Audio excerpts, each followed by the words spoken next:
straight NL East title. Tonight, the Nats face another Roy who hasn't lost since they beat him in July. Just 2 home games left, and you've got a front row seat on Masson.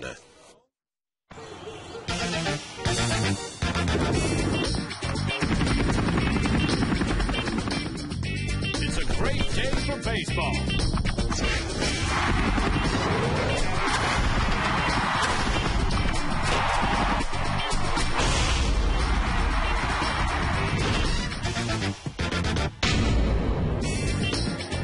It's a more normal type evening at the ballpark. Phillies and the Nats. Game 2, Michael Morse and Greg Dobbs, couple of old friends getting together. The lefty for the Phillies, third baseman in the lineup, and Michael Morse in there for the Nats tonight. Bob Carpenter, Ray Knight.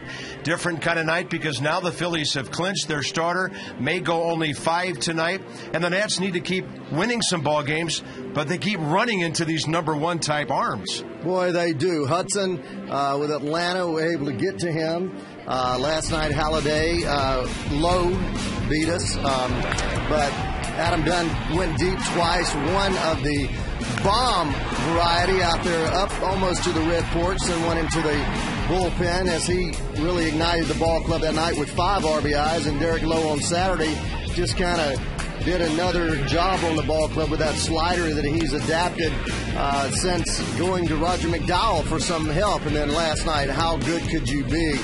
Roger Halladay just going the difference and doing a tremendous job all night long with the sinker, the slider, the curveball. He had it all going. Only one split finger all night as Roy put up one of his best performances of the year. So that leads into Roy Oswald now. And look at this. His last 9 starts unbeaten. He's 7-1 since becoming a Philly. And a 6-13 record is now a 500 record for him. The Nats will counter with Jason Marquis. He'll make his 13th start of the year, coming off a couple of pretty good outings and still on that road back to recovery. 7 of his 9 starts since he's come back has been starts that he's only given up 3 runs or less. So he has pitched much better after the elbow surgery and keeping the ball down, keeping the ball club in the games. Now, you've been on some division-winning ball clubs, Ray. What's the day after like after you had that celebration? Because Utley and Howard are in the lineup tonight, but a couple of other Phillies are not. Well, you give the extra players an opportunity to play. You're probably not going to get you started much deeper, but it's a down day. It's just, last night they partied, they had a big time. So today, they're just coming to the ballpark and probably for the first time this season, putting on the uniform, not going through the motions, but very close to it. And the Nats need to rack up some wins between now and Sunday. 3 more to get to 70. Been an interesting season series. Phillies lead at 11-5. 4 out of 7 here. A lot of power, a lot of action when these 2 ball clubs get together.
think possible. And the Nats are thinking about some things, getting as many wins between now and the end of the season as they can. Sitting on 67, 70 or more would be a great number. We have an unbelievable autumn sunset sky here at our nation's capital tonight. RAUL IBANEZ, last 2 seasons against the Nats, double-figure home runs, over 30 RBIs, slugging over 700, and he is in the lineup tonight, batting second. Why shouldn't he be? All right, Jason Marquis, 23 games, 16 starts, career against the Phillies, and a record of 5-7. Jim Riggleman says he doesn't take anything for granted for 2011, but he will be very surprised if Jason is not a major force on this pitching staff. PNC Bank scouting report shows you the keys to Jason Marquis achieving success. He's building momentum, 3 runs or less in 7 of his 9 starts, including his last outing, 6-inning pitch against Houston, just 2 runs. Little support. Last 10 starts, he's received only 2 runs or less in 8 of those starts. Northern exposure, Phillies are up the road. 5th start against the Phillies this year. He has yet to win a ball game. 9 starts since 2006, 3-5 with a 6.70. And in those starts over the last 4 years, he has averaged 6 walks per 9 innings against this ball club, which doesn't surprise you because they are so selective. Jimmy Rollins, 83 games, 332 at-bats this year. And he's in the Philly lineup tonight and leading off. Marquis throws him a strike at 7:07. 77 degrees. Beautiful skies overhead, some clouds in the distance. Rollins hitting at 244. Just a crazy year for Jimmy Rollins as he's missed 80 ball games on the course of the season with a variety of injuries. They will work him into the lineup here the rest of the week, getting ready for the playoffs. The crew chief, 17-year veteran Gary Cedarstrom, has the plate tonight. Ed Hickox, Field and Culbreth, and Todd Tishner around the bases, first, second, and third.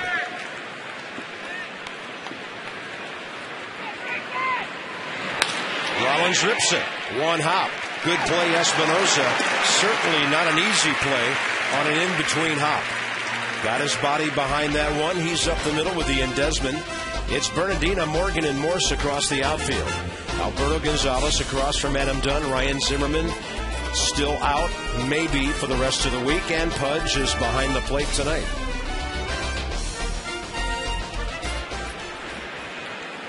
Jason Marquis' specialty is getting ground balls.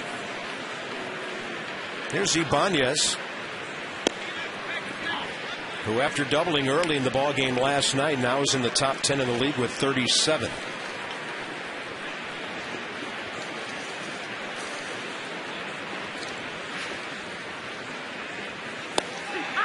High strike. Shane Victorino, Placido Polanco, Jason Worth, Carlos Ruiz all have the night off.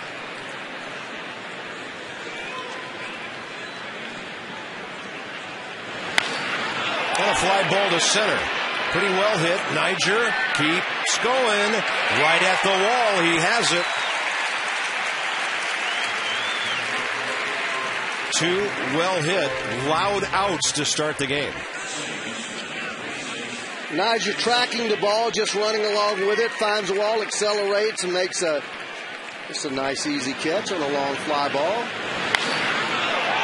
And just how good is Jason Marquis at inducing ground balls in 6+ seasons, beginning in 2004, ranked 7th in all of major leagues with ground ball double plays with 144 bob, and 2,074 ground balls induced.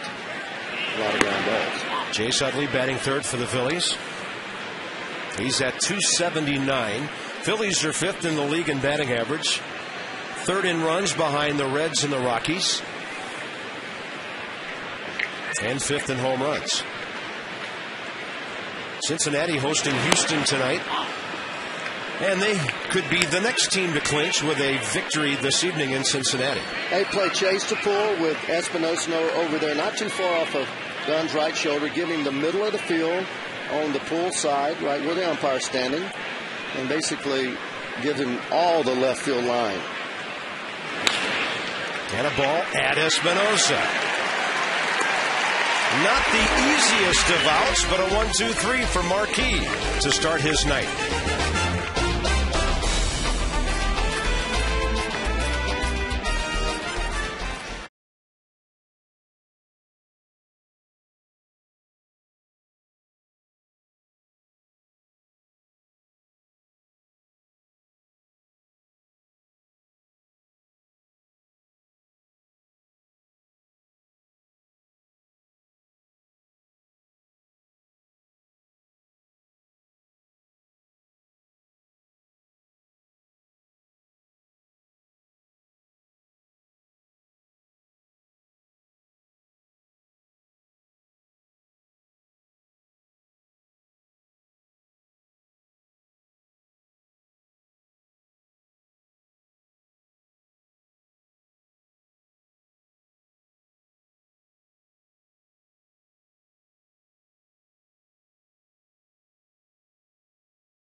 It is absolutely gorgeous in Northern Virginia and D.C. tonight.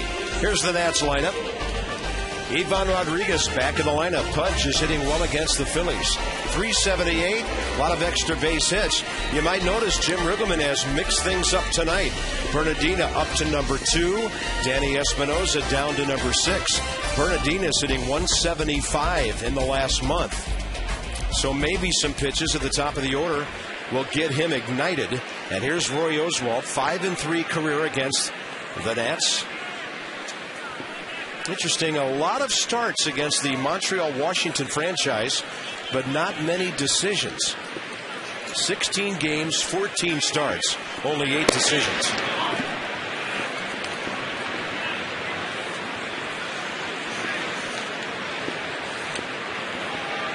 Nyjer Morgan at 257 with an on-base percentage of .319. Off speed. Roy just nothing short of brilliant since his acquisition with the Phillies. Always has been one of the most prolific quality starters in the National League. Even with that ball club in Houston when they just could not score any runs. 4th in all of baseball with fewest runs scored for him per appearance. But he's unfazed by that. He just goes out there every night. Not dissimilar to Roy Halladay in his makeup.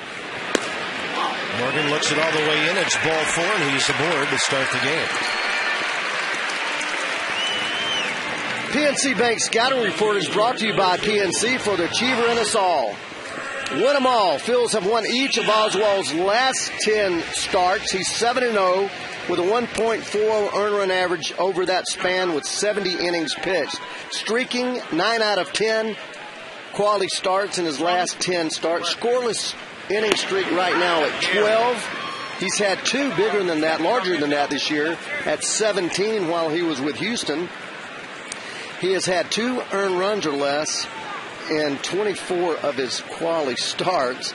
And we call him Rapid Roy because he's always working fast. His pitches like his hair is on fire. And he just gets it and throws it, doesn't he, Bob? Well, he has a great work rate. And over the years, 200 innings more the norm than the exception.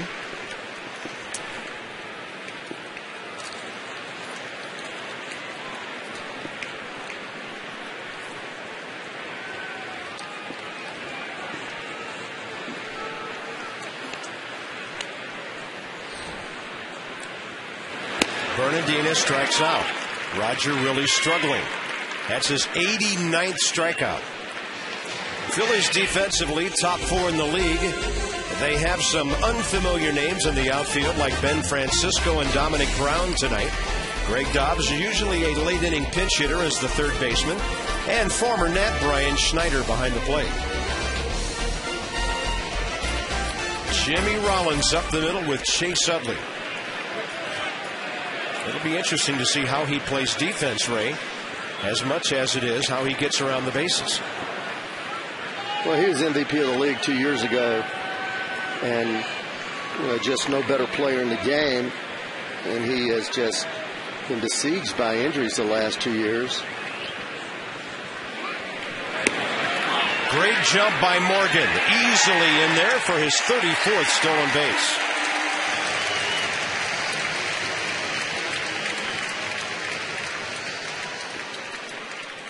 Picks a breaking ball, gets a great jump. Watch it. First move, gone. Pretty weak throw down there. A little rainbow banana ball. Brian Schneider. We all know well. He seemed to be the happiest guy on the field last night. He was jumping around from player to player, hugs, back slaps. Desmond at 276.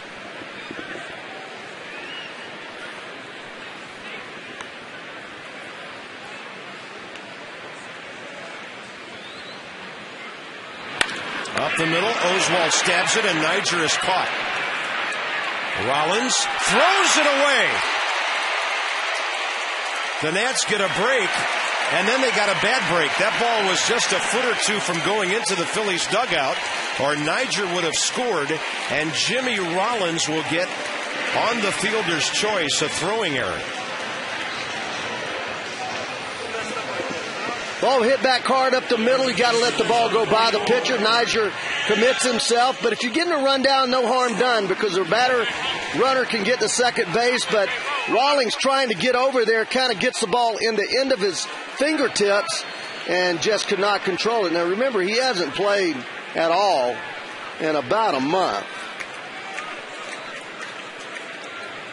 And that makes a huge difference, and that's why Charlie Manuel easing him into the lineup. You said he was going to get 3 at-bats tonight, Bob. They told you. Saying.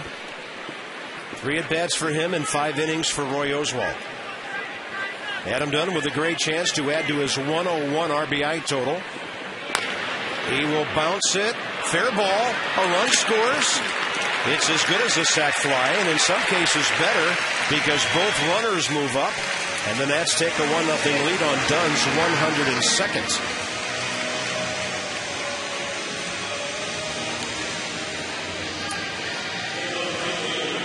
So any runs the Nats score in this inning will go down as unearned, and Michael Morse will be the hitter. Well, you asked in the open how this team was going to come out tonight, and they've come out flat already. But that's normal. I can promise you that champagne was doing some damage this morning with a few throbbing headaches, because when they celebrate pretty hard. That doesn't come along very often. Well, sounds like a great night for the Nats to win a ball game to me. Michael hitting .337 over the last month. Checks in at .292 tonight.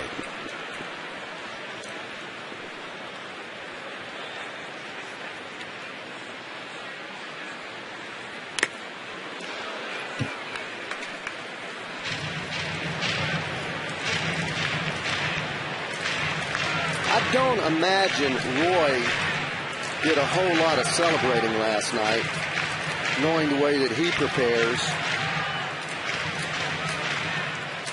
Probably had his couple of glasses of champagne, went on back to the hotel, got his normal rest, because that's just how much pride he has on his accomplishments and his work ethic. And a bouncer up the middle. Rollins gets tested again. He looks okay on that one. The Nats get an unearned run on a walk, a steal, an error, and an Adam Dunn ground ball.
since 05. Howard first in runs and home runs per at bat, or at bats per home run, whichever way you choose to look at it. And Adam Dunn right up there as well. Well, the big boy on the right has been very productive. I don't know that he's appreciated in the same way that Ryan Howard is. I believe Ryan probably gets more big base hits over the course of a season than Adam, as far as, you know, just clutch line drive base hits. Well placed by Howard. Espinosa, no chance. And Ryan Howard. Do you call that an infield hit? I guess not. I mean, the thing's 50, 60 feet out into right field. Well, Danny goes a good 25, 30 feet, but just the distance and how long it took for that ball to get there. And he's lumbering to first base. He runs pretty good once he gets going. He's not just a guy that clogs the bases. He's not going to steal any bases, but underway, he's just a little short of an average big league runner. There's a lot of 18-wheelers that are pretty good once they get going. And he is one of the biggest. So here's Ben Francisco playing center field tonight.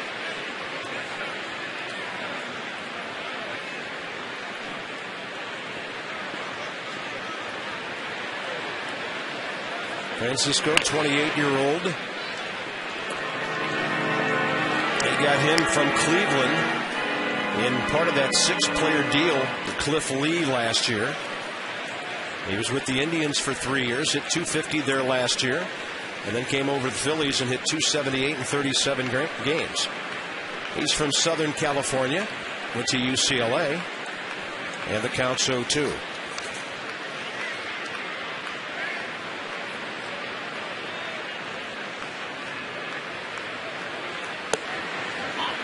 And he has been Charlie Manuel's primary right-handed bat off the bench with 37 pinch hits.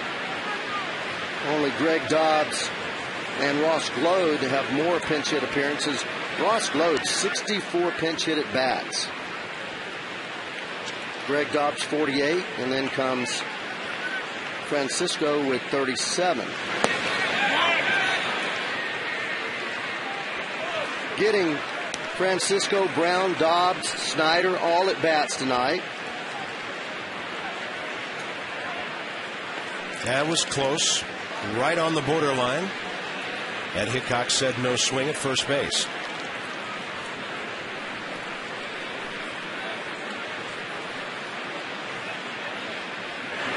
And a good breaking ball by Marquis gets him. Dandy little slider. That's Marquis' first strikeout.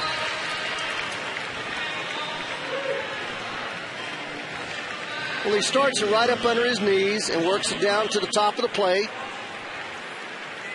Late, quick action. He's out in front of it and over the top of it. Here's rookie Dominic Brown hitting .211. This guy made a splash earlier this season when he was up with the Phillies. They had some injury problems in the outfield, and he came up and has come back to the pack a little bit. 20th round draft choice 4 years ago out of Redan High School down in Georgia. He was headed to the University of Miami as a wide receiver when the Phillies drafted him. His uncle is Mudcat Grant.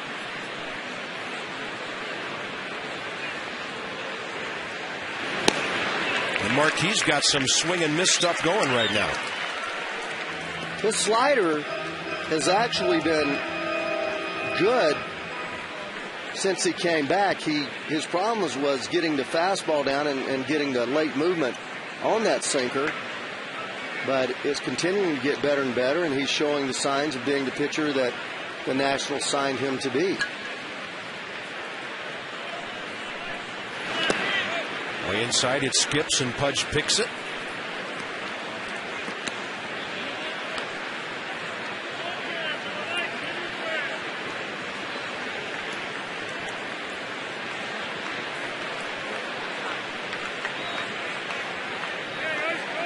Tough guy to double up unless Brown really hits one hard right at somebody on the infield. And Adam kind of semi-holding on Howard as he backs off when the pitch is delivered. Not a base runner you want to meet at second base if you're a middle infielder. 2-2. 6'5", 265? I don't think so. Sets up inside, 1-2, goes with the fastball, runs it back, and just misses.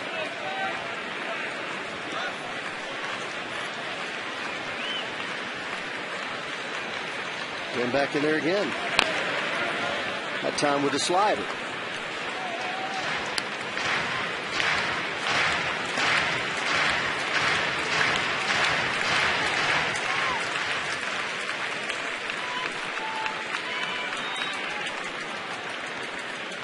Ryan Howard, base hit to lead off the inning. Ben Francisco struck out. And Marquis working on Dominic Brown, hanging in there on 2-2. Target outside corner. A little bit too far out there.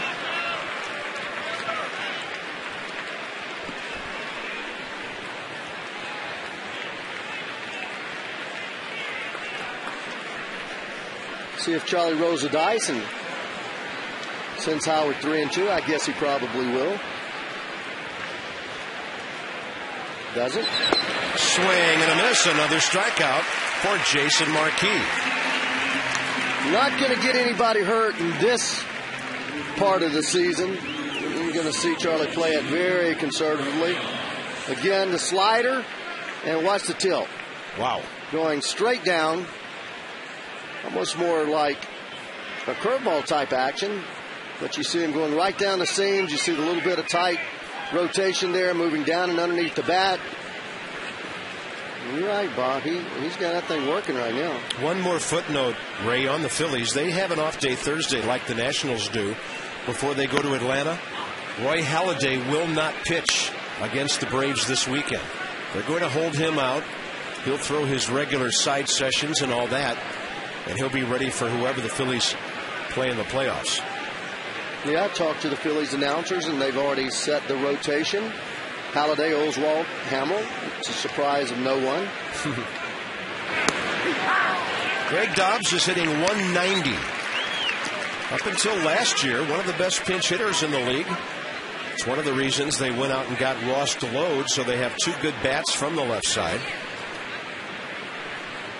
Dobbs a .271 career hitter prior to this year with Seattle and Philadelphia.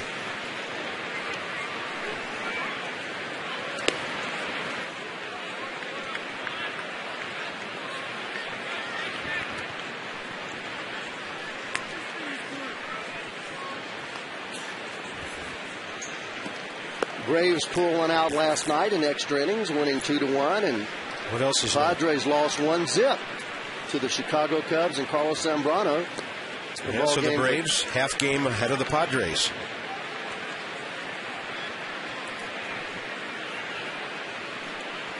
They're scoreless early against the Marlins, and Marquis gets a ground ball foul.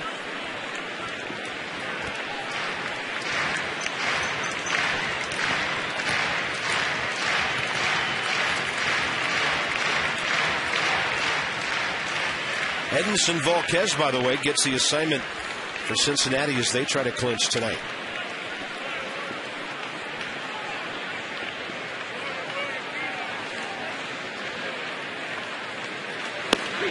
That is a cold strike at the knees. Jason Marquis as sharp with his strikes as he's been all year. Danny Espinosa will lead off. Bottom of the second.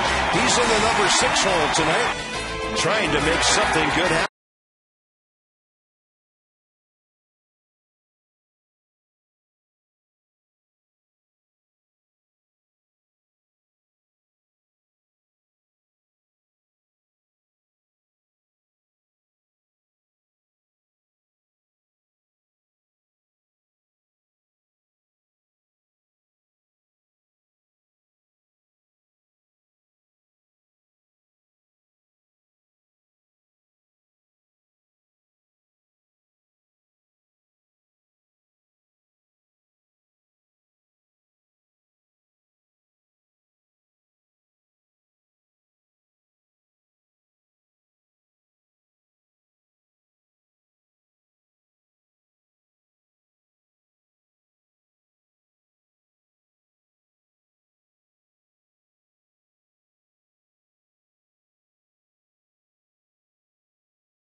Alberto Gonzalez to follow. Nats on top 1-0. Unearned run, bottom of the first.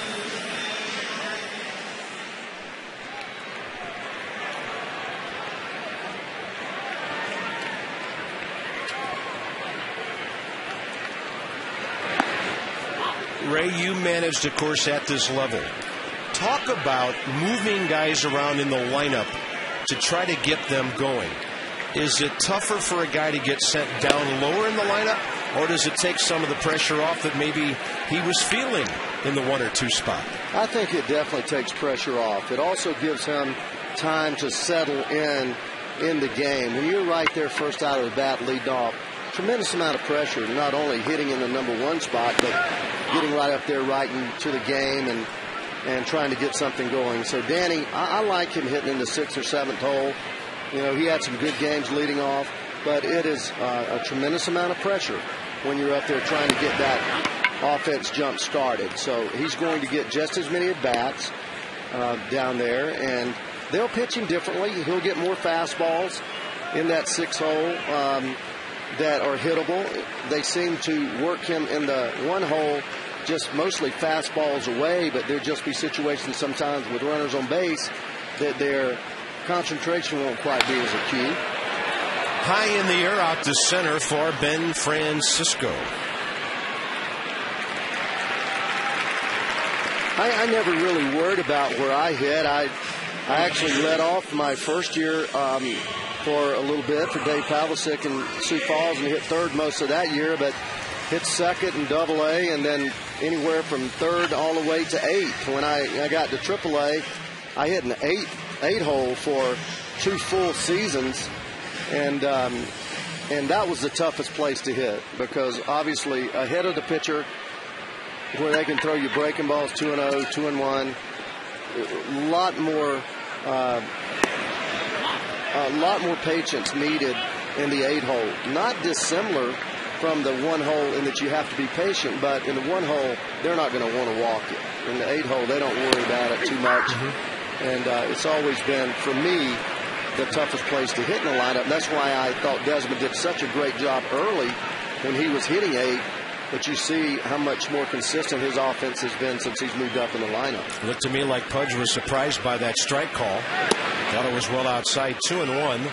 Debbie Taylor has a report on Stephen Strasburg. Debbie, there was a conference call today, and some of the local media got to talk with Stephen.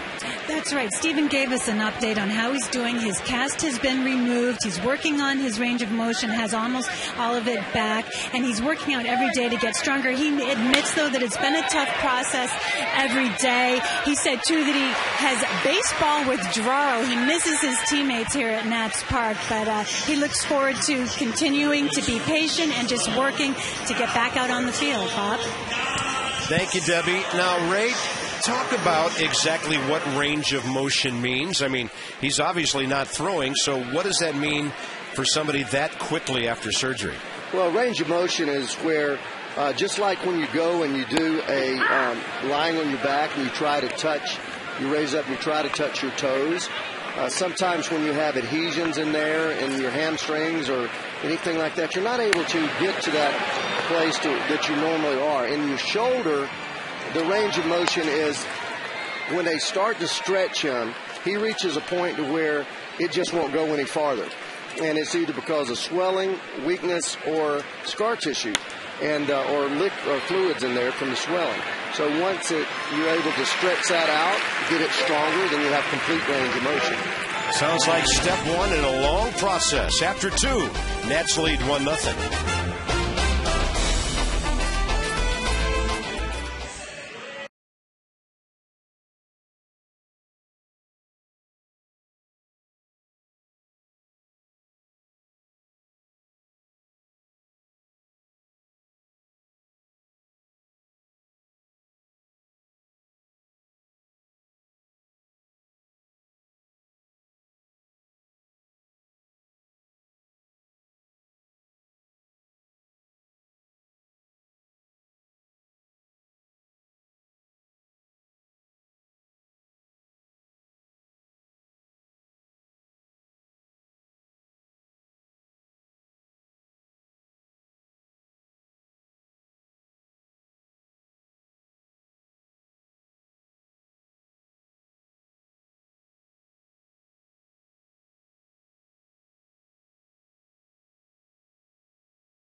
1-0 over the Phillies.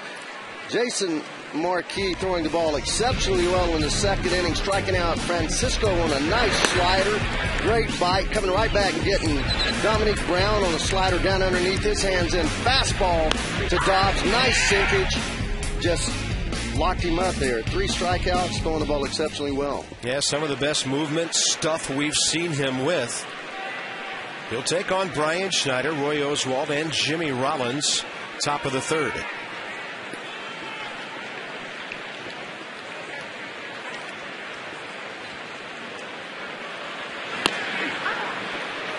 The Nats were in Philadelphia. Brian Schneider hurt his former teammates. That was in that Sunday game. The Nats eventually lost in the bottom of the ninth, but Schneider got them on the board with a 2-run double in the 4th inning. The Nationals had a lead at the time. Bob, he's throwing that slider 2 different ways. The one that goes downward, and then that one like a cutter right there that he threw to Brown, and he's also thrown to Dobbs to set up the fastball. And that pitch right there to Schneider, just a short little quick slider. So what's the difference between a slider and a cutter if it doesn't change planes very much? Well, a cutter generally does not change plane. It's about a 4 or 5 inch breaker. A slider is going to go downward and usually have 8 to 9, 10 inches worth of sideways and downward break. And there's a changeup. He's got all those things working tonight. 4 in a row. 4 consecutive strikeouts, 3 of them swinging, and he faces Roy Oswalt. Here's the kinetic pitch track. Yeah, just watch the movement of this changeup now as it goes down and falls out of the sky, right in that bottom left quadrant of the strike zone, and then just dives straight to the ground. He is in rhythm tonight. I don't see any fidgeting around tonight. Do you, Bob? He was fidgety last time. Kinetic North America with a pitch track, providing world-class technology to our national and homeland security customers. Fastball popping, 90-91. Oswalt, and that's on a hop as Gonzalez charged it. On the backhand side, he didn't want that ball to take another bounce. 5 in a row for Jason Marquis. And tomorrow night, we'll wrap up the home portion of this season with Ross Detweiler against Joe Blanton. Then it's on to New York. We don't have 5 games to show you because there are only 4. Jordan Zimmerman, Pat Mish, Friday. Ineski Maya, we don't know who he's pitching against Saturday. And Levon goes against Mike Pelfrey Sunday at Citi Field. Top of the order, Jimmy Rollins. Swinging a foul tip.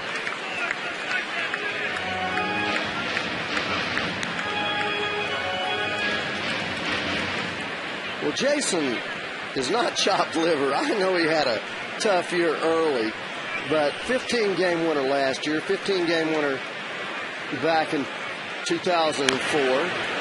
And then during that period of time, over 5 years, he won 80 ball games, averaging almost 14 wins, 13 and a half wins a season. So this kid knows how to pitch. And, well, and he wasn't healthy. And, you know, he wasn't healthy. And he wanted to go out there, and he signed for all that money. Just pride kept him going out to the mound. And I'm done. He was going to go to the bag himself. Then he realized Jimmy Rollins was running. Marquis took care of the rest. 3 good innings.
starts at 4:30. You get 2 free tickets to the game while supplies last.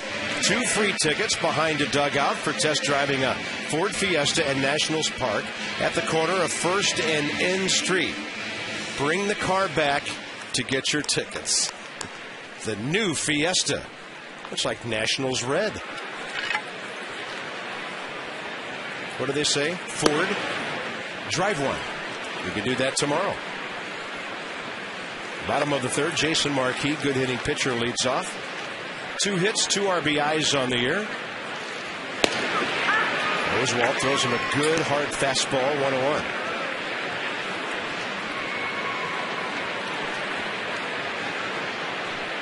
Started this year hitting over 200, but he's only 2 for 20.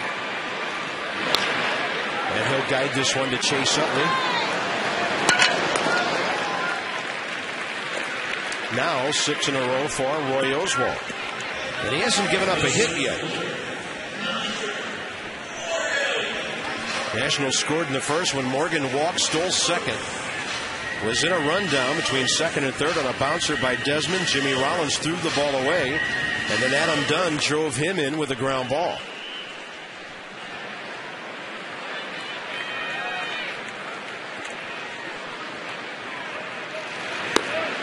Niger, by the way, has hit safely, going back to prior to his suspension in 8 of his last 9 games.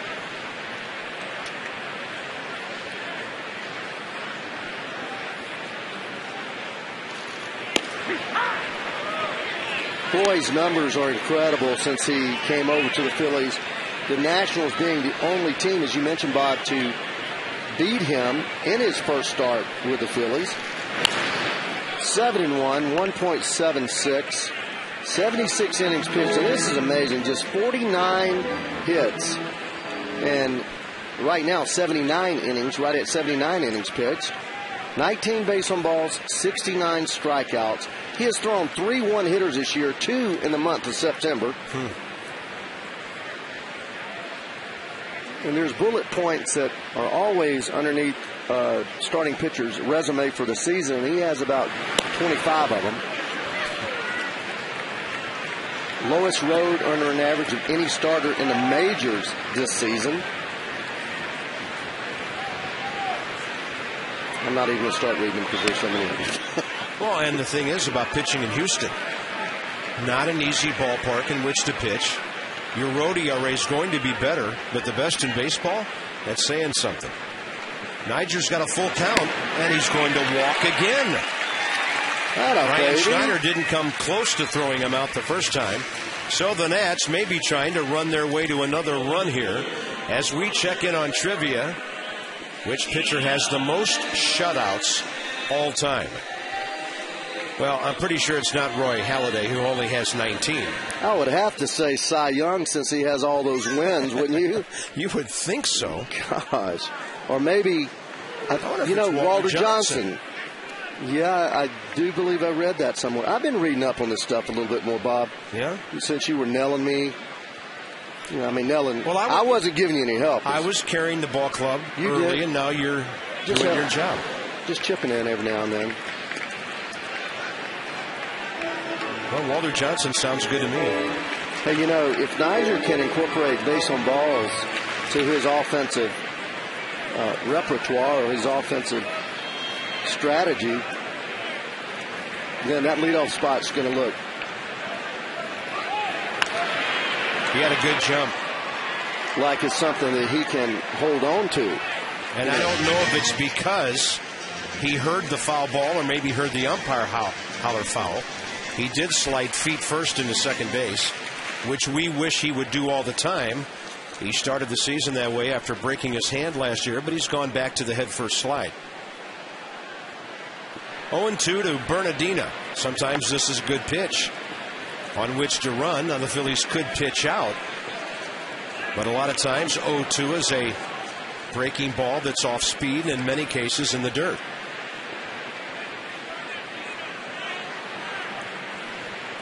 Niger in over 530 plate appearances, 36 walks coming into tonight, and 2 tonight. That was not off speed, 93. His .319 on-base percentage is the third worst in all of baseball. So he can get that thing up there to 360, 365. Ideally, you'd like to have it 380, but there's not a lot of Ricky Hendersons around.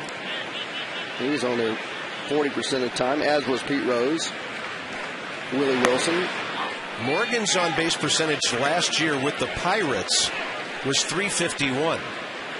Then he came to the Nats June 30th, .396 the rest of the way. Oh, man. With a .351 batting average. Now, we know he's not going to do that.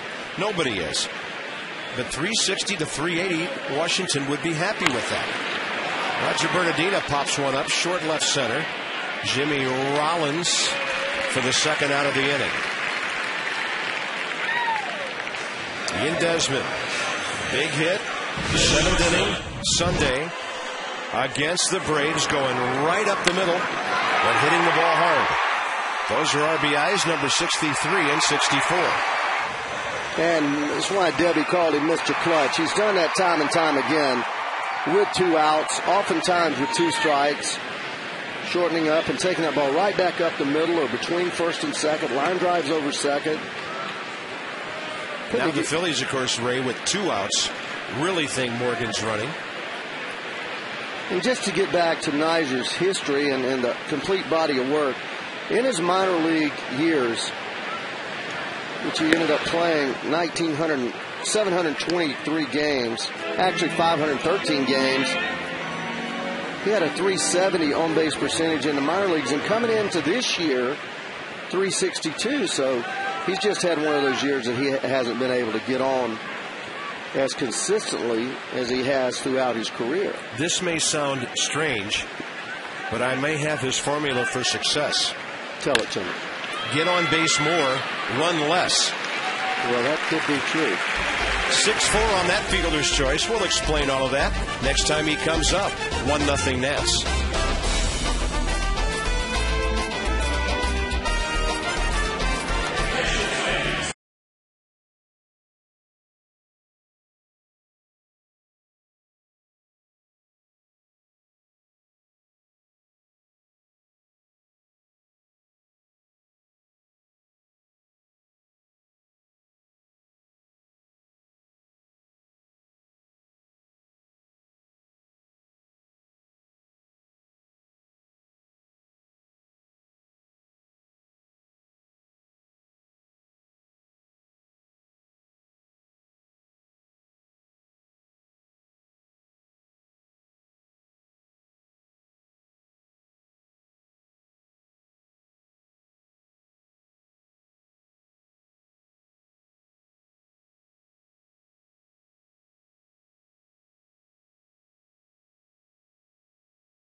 As he does every single game, and it's very important to him. It hits close to home. I got 2 people in my family that they also went there before, and it is not easy. So it's a thrill, it's an honor for me. Then every time that I clap my hands and everybody stand up for those people, there's something very nice. And here were some of those wounded warriors from Walter Reed taking ground balls hit by Jim Riggleman. They played football in the outfield with Adam Dunn. And they told me before the game it was a dream come true, a once-in-a-lifetime experience, and something they will never forget, and truly appreciate the Nats spending time with them today. Bob? Very cool. Starting at about 2:15 this afternoon. And I saw some very excited players with footballs running down those stairs to get to the dugout. Adam Dunn, of course, a former quarterback. And you might say Pudge is the quarterback of this defense from behind that plate. 1-1 and now 1-2 as Raul Ibanez fouls one off. 4th inning underway. Ibanez hit a fly ball deep that Niger Morgan caught on the track in center first time up.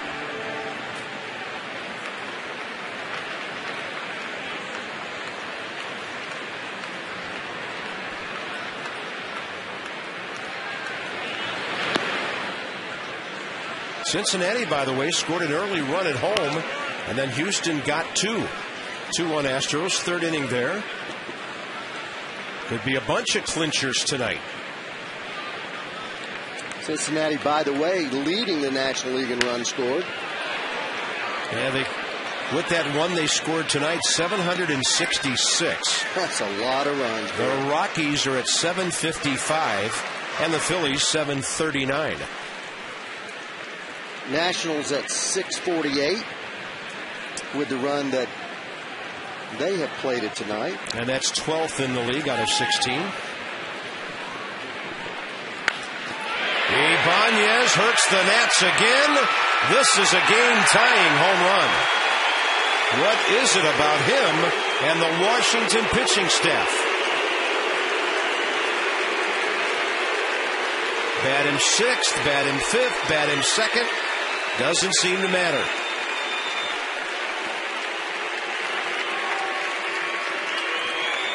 Well, this is one that he tried to get inside there and the ball's away. And if you're going to go inside with Ibanez, and we've talked about that's where we think you need to pitch him. You set him up in there, ball goes out over the plate. He's a real good high ball hitter, isn't he?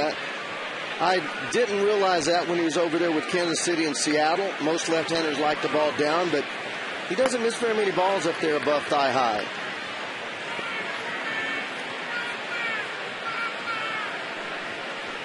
Chase Utley pulled the ball first time. Grounded out hard to Espinoza.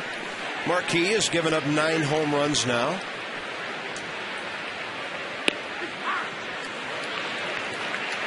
Phillies making that choice 2 years ago to let Pat Burrell go and to acquire Ibanez.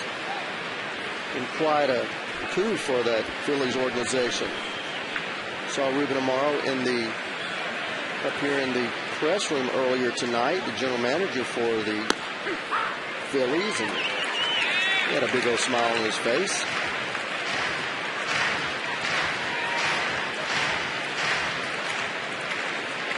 And I didn't ask him where they're going to sign Jason Worth, Bob. Well, some reporter had an ill-conceived question in the session this afternoon for Jim Riggleman about whether the Nats would like to have Jason Worth. You can't answer that question. Well, I will answer it. Yes, of course. Well, broadcasters can. Yeah, you're not going to get fined for tampering. No, that's right. What did Jim say? There's a lot of guys we'd like to have. Well, split finger. But let me tell you a very important component of what Jim did say. Tell me. He said, if I say that he said, if I could say it, and I did say it, then I got some guy sitting in my clubhouse going, well, that's my job. Mm-hmm. Now, the cold-hearted answer to that is do your job better and nobody will replace you. But Jim Riggleman constantly has his guys in his clubhouse on his mind. And that's the way a manager has to think.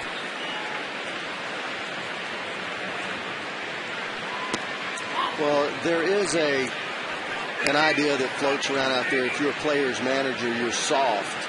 And that's not true. Jim Riggleman, very much a player's manager, does everything he can to keep the players sharp and keep harmony in the clubhouse. And it starts with each individual. And he's done a fantastic job with that this year. Oftentimes, playing guys, giving them an opportunity to play when other players were hot, just to give, for instance, a guy like Adam Kennedy an opportunity to play.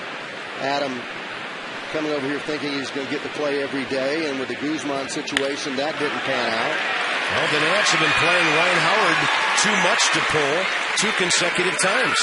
He has singled twice to the right of Espinoza.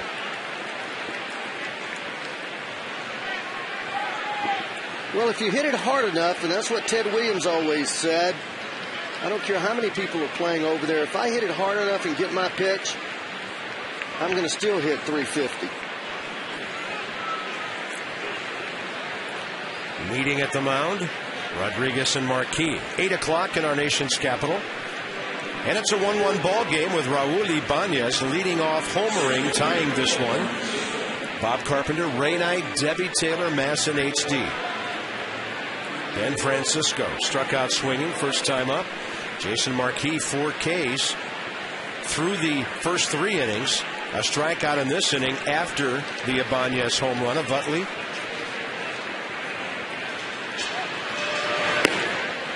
And a nice hands-tight fastball to Ben Francisco.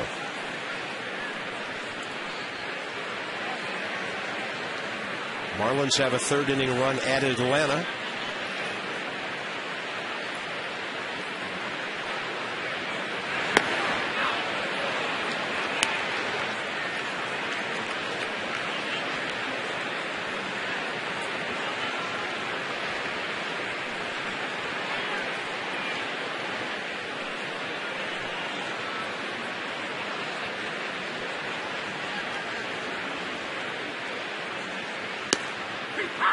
That's on the corner. Well played. Turn 1.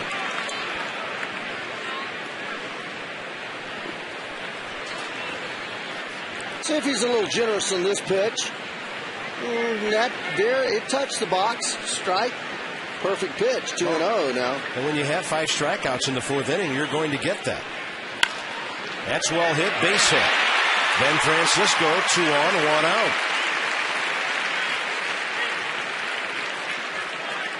Three hits by the Phillies in this inning.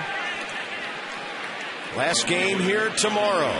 First 20,000 fans receive a knit beanie that'll keep you warm all winter long. Visit nationals.com/tickets or call 888-632-NATS to get your tickets today. We have a pretty good crowd on hand tonight. Probably would have had this many or more last night, but the weather looked horrible. And then it just misted most of the game, but never did interrupt the ball game. And a chopper foul on the first pitch to Dominic Brown.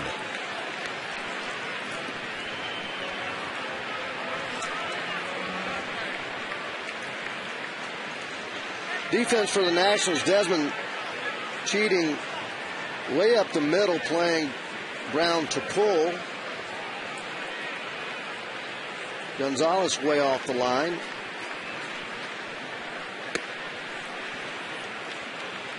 Adam and Espinosa straight away. Outfield straight away.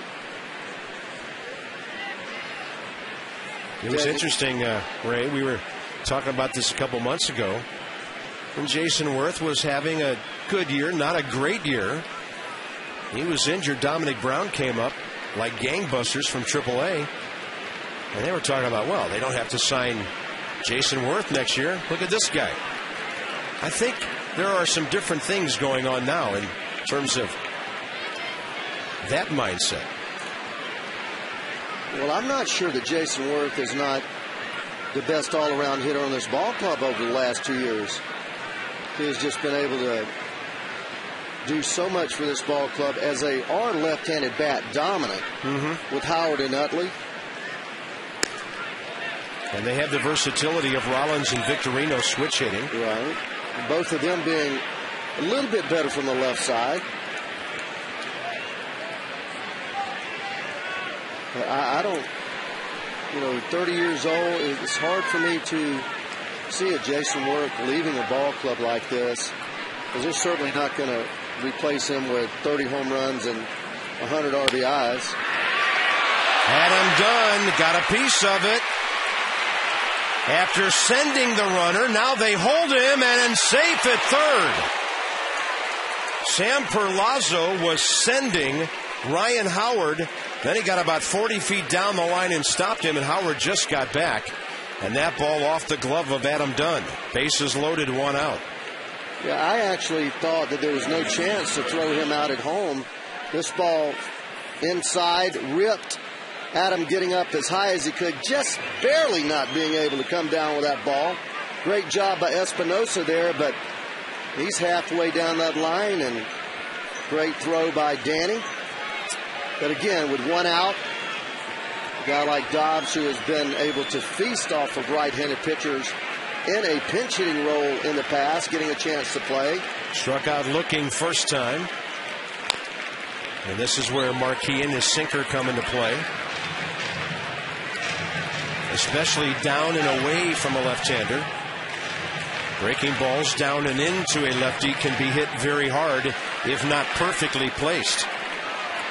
This is where you want to run the sinker, middle of the plate, to the outside third and let it work itself down and hope that he hits a ground ball to second baseman. He's going out there. When the ball starts on the outside part of the plate, and when I say the outside, when it starts on that outside quarter of the plate and works away, tendency for a hitter is to go ahead and hit the ball that way. When it starts middle of the plate to 3/4 of the plate away, a hitter has a tendency to see the ball down the middle, work his hips off the ball, and that's the pitch that you roll over and pull. 0-2 now. Little tapper right in front of the plate. There's a play at home. Is there a play at first? Not quite. Dobbs just beat it out as the Nats almost pulled off a 1-2-3 double play.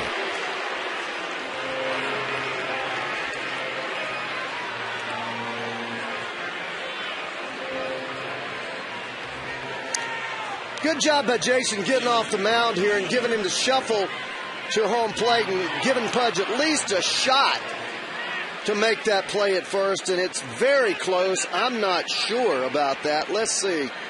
There's the ball. I guess it's a tie.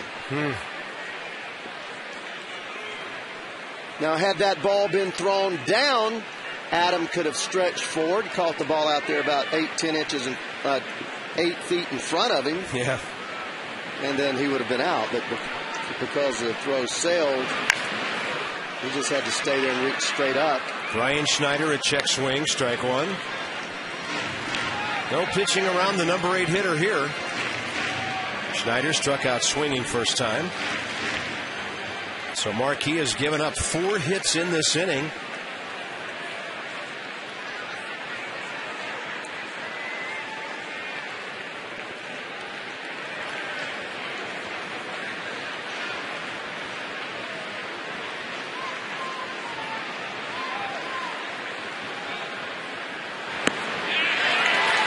Great pitch away from the lefty. No balls, 2 strikes. Well, he has him where he wants him. Now he has 3 pitches to make a perfect pitch. You don't want to give in to him here. You want to make sure that you start the ball somewhere on the plate, working itself out of the strike zone.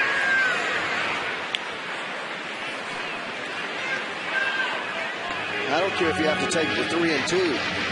And this is the part of the game, 4th inning, bases loaded. Kid here breaks it open. So you're 0-2. You're making a pitcher's pitch, 3 straight times if you have to, and then 3-2, you go at him, hoping that he's going to swing at something that's not good, 0-2. Pudge wants it way up and in, and he gets a called 3rd strike as Marquis throws it in the strike zone. 6 Ks, the Phillies strand 3.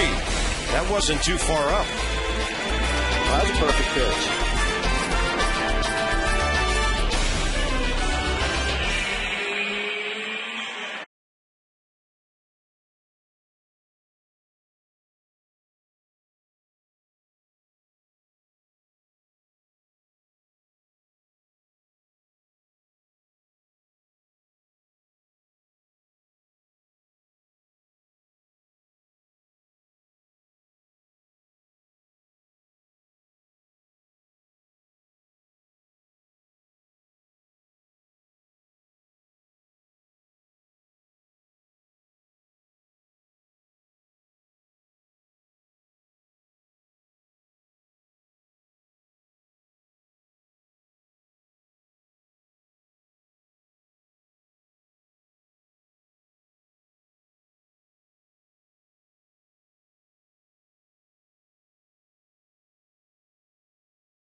This is what they mean, Ray. Yeah, I tell you The what. Kool-Aid Man. Are you kidding me? Are you kidding me? You've got to run that man over, Teddy. The Rough Riders and Amazon Explorer. Come on. I'm speechless. Taken out by Kool-Aid, ladies and gentlemen. All right, how about Jason Marquis? Tough spot there, 68 pitches, 4 innings. He did a good job. The home run to IBANEZ, then he goes back and gives up the base hits. Able to make a pitch right there to Brian Schneider. In a dangerous spot, down and in, but a lot of movement back toward the plate, and was able to make a perfect pitch and ring him up. So if that's his tough inning, then he's sitting in a pretty good position.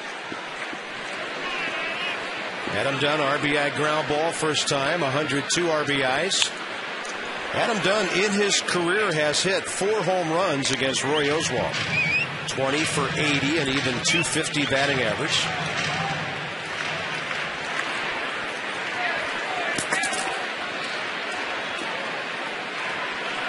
A lot of Houston-Cincinnati confrontations between these two. And that's up and away, 2 balls, 2 strikes.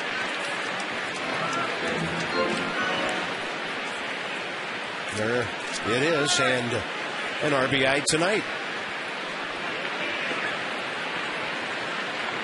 Roy likes to go generally down and in with that slider here. He goes upstairs with a heater. Adam Dunn strikes out for the 191st time. They set up inside, but he just lets it rip. Top of the strike zone, 90 miles an hour.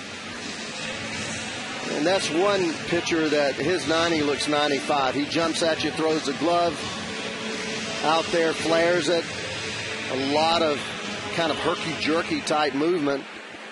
And every hitter you talk to in the league said he's one of the toughest pitchers to pick up the ball out of his hand. Michael Morse hit by a pitch. So Oswalt has walked Niger Morgan twice. By the way, the Nationals still do not have a base hit. Danny Espinosa's chance. He flied to center first time. Well, he runs a fastball in on him, and boy, when you get hit in the shirt, that surely hurts. Roy's not happy. Just nips him. Trying to pitch inside. Then he goes first pitch changeup to the rookie Espinosa, who has had a tendency to swing at a lot of first pitches.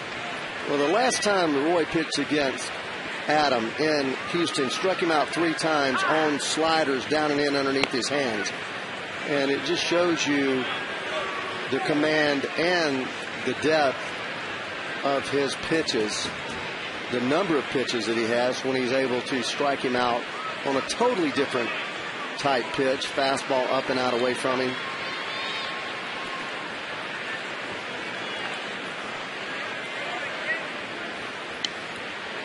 Oswalt not happy. Espinosa was given time there. Danny fouls it out left side. But Roy Oswalt, as Ray mentioned earlier, works very quickly. And the only weapon a hitter has to combat that is to ask for time and get it. You got to somehow break up his rhythm. If he gets in that rhythm where he's just pumping and firing, then he can put you away in a hurry. Espinosa, base hit. Morse will be able to go to third easily. Espinosa will round the bag. And the Nats have runners at the corners with 1 out. Finally, a base hit. It took until the 3rd inning last night and the 4th inning tonight. Then he keeps getting his base hit. He wants to go away with him. He gets it right down the middle of the plate. Watch Schneider as he reaches back. Ball hit really hard. Howard has no chance. And Michael easily gets to third base. 1st and 3rd, 1 out situation for Ivan.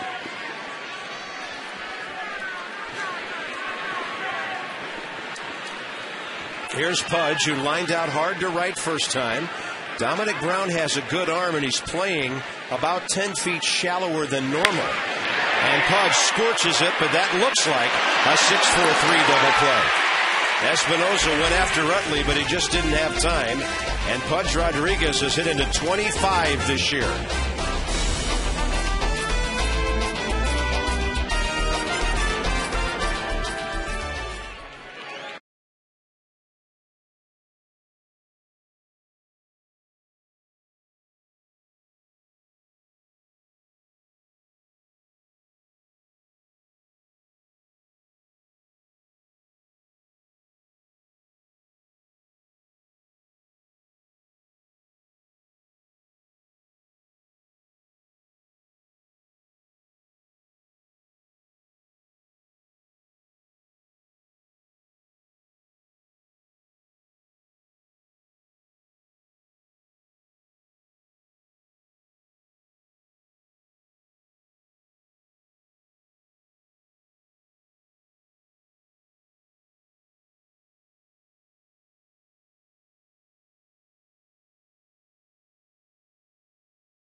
Behind him on a slider down and underneath his back.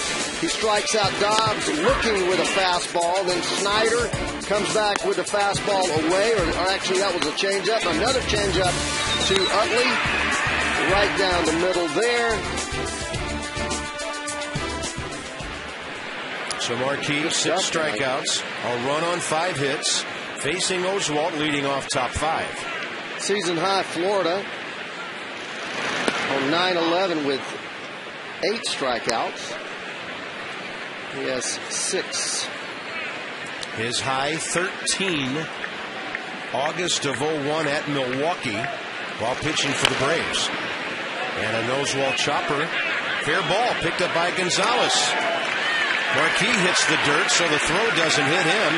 And I think Roy Oswalt was assuming that was going to be a foul ball. Make no assumptions, young men, as this ball did hit in foul territory. And then great play there by Gonzo, knowing he didn't run it out. Stabbing that ball right on the line. Well, he's a good-looking fielder, isn't he? As sure-handed as anybody. He's just snatching that thing up. Guys like him, in between hops, don't seem to bother.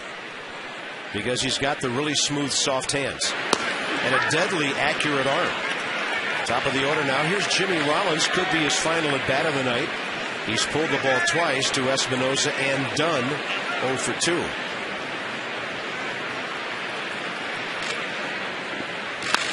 And he gets a base hit. And Charlie Manuel might be happy to sit him down 1 for 3. He's aboard. Now when Jimmy is healthy and running, he's very efficient. 17 out of 18 this year. But look out. Here comes danger. Fastball up and away. Wanting to go in on him. Didn't get it there. And we saw this last year about 5 times where he went right in that same spot. I know 4 times on one weekend. Joel Hanrahan, the guy that gave up a couple of those late in the ball game. 12 homers, 32 RBIs, 09 and 10 against the Nats. And he almost hit the ball out of here first time up. 275. That was his 80th RBI of the season. 16 home runs down from 31 last year. And very late on that one.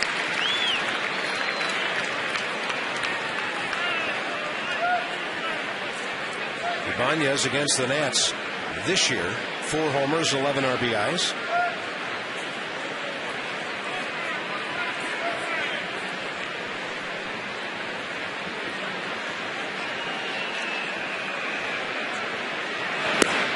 The Phillies have 7 of their starters that are hitting above 270,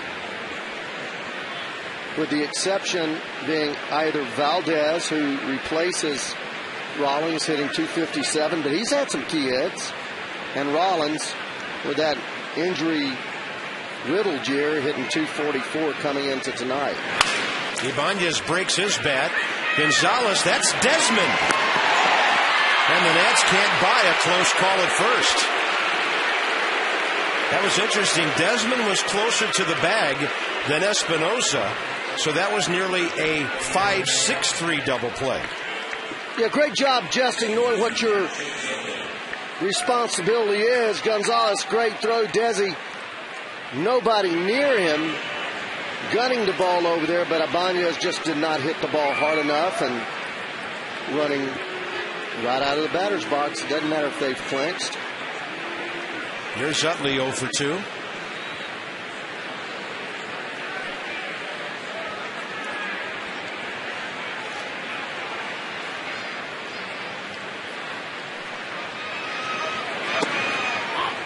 Chase coming off of a 30-plus home run season, 16, but he's missed a lot of ball games also this year. He's only played in 111 games. Rollins 83, Polanco 130. Really the two guys that have not been injured are IBANEZ and Rowe. That's well placed. There the Nats playing him to pull, and he goes right through it.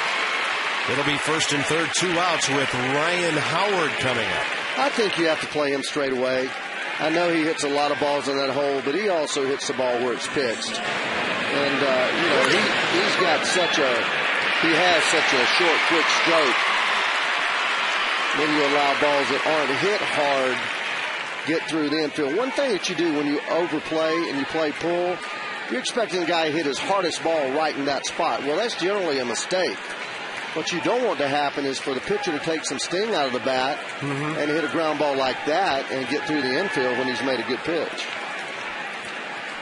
Ryan Howard 2 for 2. He rolls one in between some fielders. Can Espinosa do it? Yes! Outstanding play up the middle. That'll save a run. And in the middle of the 5th inning, the game is tied because of Espinosa's range, the glove, and the strong arm.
Games just because we're out of it and they've clinched doesn't mean that we should just turn over and let them get these next 2 games. I still want to go out there, and we're still all competing for jobs and for the next year, so I want to go out there and win. The Nats are anxious, too, to erase the bad taste left in their mouths after watching the Phillies celebrate their division title last night on their home field. Bob? Well, I don't think any of us liked it a whole lot. I know they were still here when we left the booth. Johnny and Phil and Debbie might be the only people who outlasted the Philly fans last night. And a quick out, Gonzalez gone, bottom of the 5th inning. Marquis and Morgan to follow. Well, I'm not feeling any empathy or sympathy for Philadelphia fans, but they were the first franchise to lose 10,000 games. And they do have some long-suffering fans who are now appreciating the success this club is having.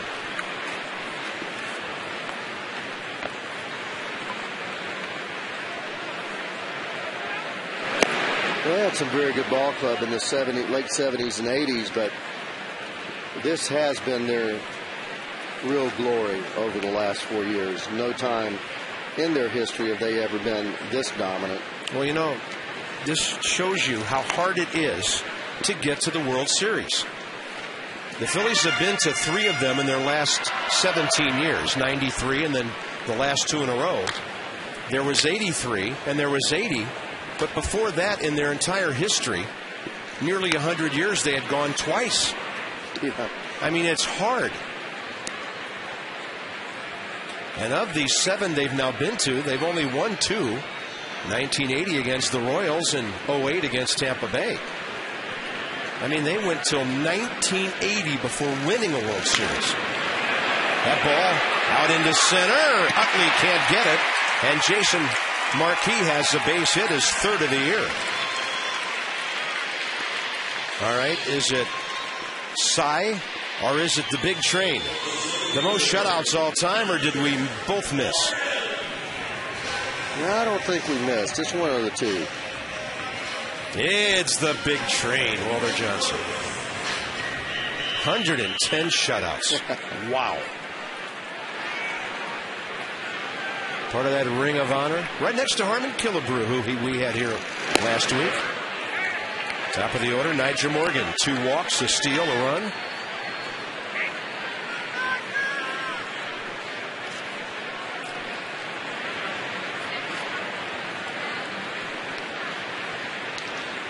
I wonder, will there be any leeway with a ball game tied 1-1 with Charlie Manuel and his mindset to just have Oswalt go 5 innings? It might depend on the pitch count, which right now is pretty low. He's at 61 pitches through 4 1/3. But the Phillies are 6 wins ahead of San Francisco, Ray, so they've already pretty much clinched home field. They don't have any worries there. Roy stepping it up a little bit, putting a little emphasis on the rapid part of Roy. 93 as he's pitched mostly tonight, 90-91. He's always been one of those guys that could get a little, reach back in that tank and get a little bit more. 0-2. Morgan stays alive on a pitch up. Well, Cy Young only had 76. Grover, Cleveland, Alexander, Christy Mathewson. And of contemporary pitchers, really only 3 on that list. The great Spahn, Ryan, and Seaver. Swinging a foul tip, Niger gone. Ray Oswalt, 3rd strikeout. And Roger Bernadina, who is struggling, is up there with 2 outs.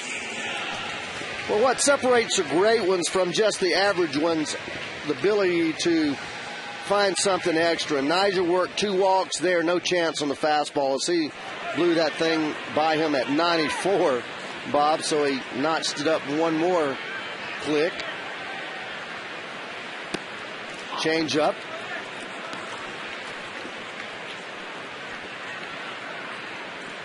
And you watch Halladay and this guy pitch. They have got so much confidence. As a hitter, you can just feel that they believe they're going to get you out.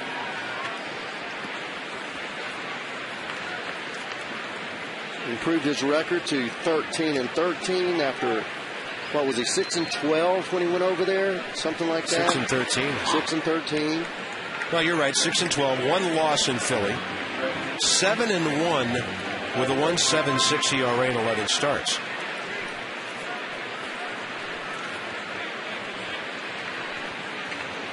Roger Bernadina needs a 2-out hit to get himself going here.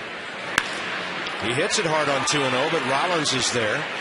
So we'll see if Jimmy Rollins and Roy Oswalt are still around for the 6th inning. Beautiful view of the Lincoln Memorial, 1-1 after 5.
The Nats 7-2. Final game here tomorrow, 7 o'clock. Stick around. Our final fireworks show of the year. Visit nationals.com/tickets or call 888-632-NATS.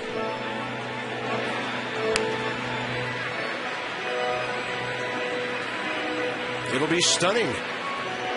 Rays, Yankees in the American League East could clinch playoff spots. We just don't know who will be first place, but the Reds could be first with a win tonight in the Central. Too bad for Martin Prado, a hit pointer, ending maybe a brilliant season, his best. And we can all rest tonight. Ozzie Guillen's coming back. Well, that would be a tremendous blow for the Braves if they lose Prado after losing Chipper. With their quest to move on in the playoffs. Oh, he's their best hitter right now, isn't he? Who's sure better than him? Jason Hayward, their best power guy at the moment. So Omar Infante, Derek Lee. Just looking at the Braves extra men from their game here the other day. They're really kind of short of infielders. I think Matt Diaz has played a little bit of third base. They have a kid named Diori Hernandez. The Braves could be hurting in that department. Phillies box score. Their only run on the IBANEZ leadoff homer in the 4th.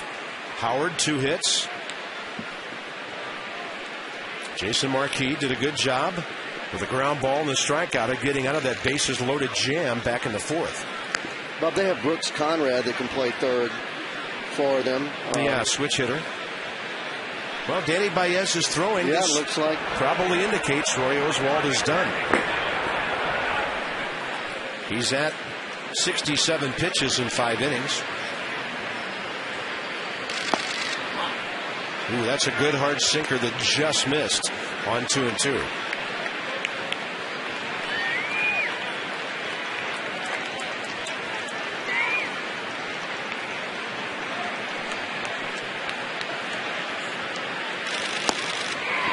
He's had a good hard slider tonight. Jason Marquis, strikeout number 7. And he's been able to make pitches when he's had to, when runners are in scoring position. There's a great slider. See it how it starts right at the glove and then works away from the plate. and down. And with 2 strikes, that ball that appears in the strike zone with late movement is the one that gives you the most trouble.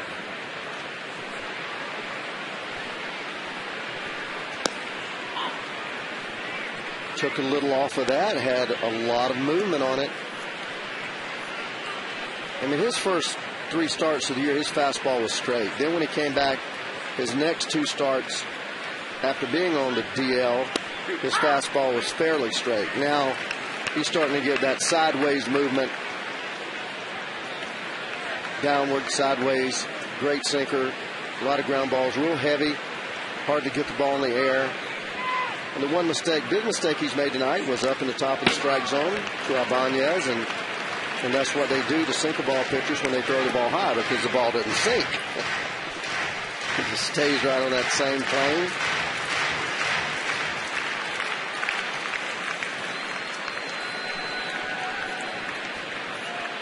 Dominic Brown 1 for 2 with a drive off Dunn's glove last time. Close to the corner, had him leaning, ball 2.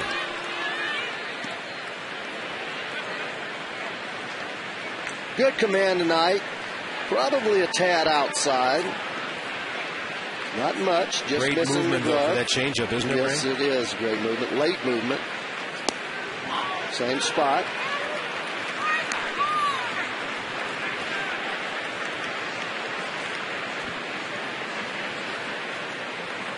Now the hitter's going to be thinking after 2 changeups away, this guy's going to try to bust him inside. And that's what I would be thinking, but let's see what Jason decides to do. And Pudge has something to do with it. He goes with a slider and misses badly. That's Marquis' first walk of the game. League leaders all year from Hollywood Casino. Charlestown Races get ready for one blockbuster hit after another over there in West Virginia. Road records. Hard to believe the Phillies have won 18 of their last 21 road games. I had to look that up when I first saw that when we got to the park and we were going over this thing. I mean, that's just not a number you see a lot. Not with gray uniforms on. No.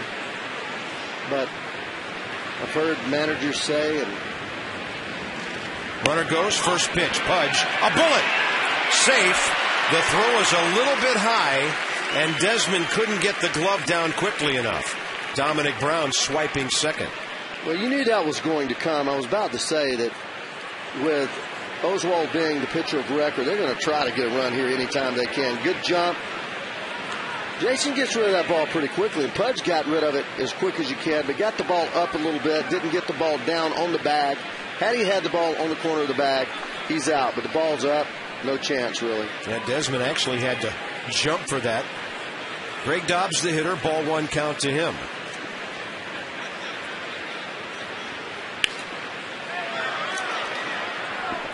Yeah, they'd like to get Oswald a win if they can. Get him over 500 for the season.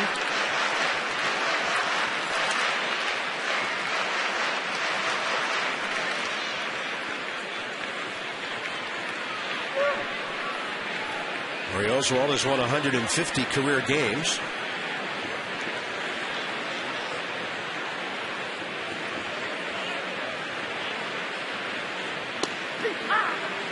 Great breaking ball under the hands of the left-hander. Stammen and Peralta.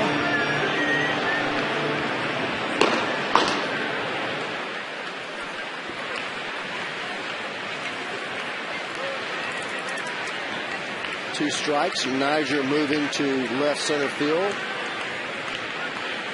making a shift of about 7 or 8 yards to the off field. And the count 2-2. Now see him moving back across. I mean, he's flip-flopping on every pitch. Now he's moving back the other way. Maybe he's just taking a walk. He's pacing. He's back. He's an expectant center fielder. 2-2. Dobbs breaks his bat. Marquis ducks. Desmond gets it. I think Jason Marquis might have thought that ball was hit harder than it was. And Desmond takes care of it for the second out. That'll bring up Brian Schneider, who struck out twice. Well, he got way in his kitchen on his fastball, and I believe you're right. Marquis thought that was a rocket hit back to him. He's just trying to save his face. We will never blame a pitcher for ducking line drives. No, man, that is a dangerous place to be. He had about a half a second to judge how hard that was hit. So here's Schneider, struck out swinging in the third, looking in the fourth. Goes up hacking here in the sixth. Running that slider, cutter on his hands again.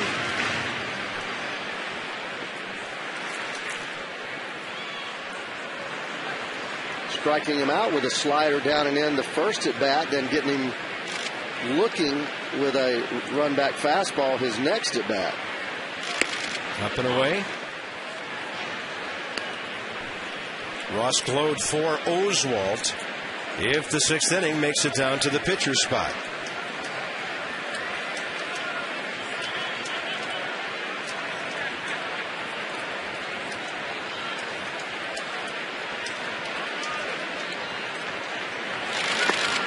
Off speed, 2-1.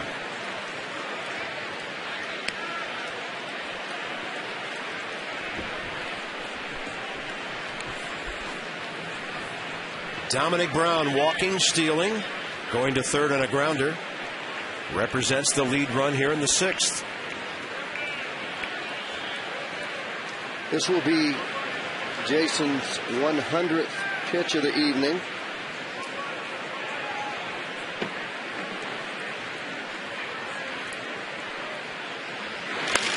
And Schneider to Desmond. A crow hop and a strong throw out of the inning. Roy Oswalt probably won't get a win tonight. Maybe Jason Marquis will. Desmond swinging the bat well all year long. Dunn and Morse 1-1 game after 5.5.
Run on 7 hits with 1 walk, 7 strikeouts. Roy Oswalt done after 5. He'll get a no decision. And RAUL IBANEZ, as usual, hurting the Nationals. Nationals got a gift run in the first inning as Niger walked, goes to second, ground ball to the pitcher, and Rollins throws the ball away. They end up giving the error to Dobbs, and then Adam drives the run in, infield ground out, 1-0, and then IBANEZ, high fastball, 4th inning, ties it, and that's the way we stand. A couple of changes for the Phillies in the 6th. Jimmy Rollins is done. Brian Bocock will play shortstop. And the new pitcher, Danny Baez.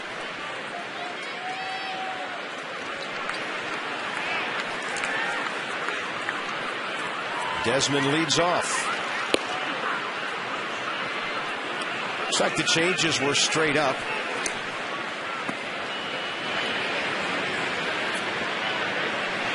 Danny Baez, 33 years of age. Phillies signed him to a 2-year free agent contract for over $5 million total. 59 games for Baltimore last year. Didn't pitch in 08.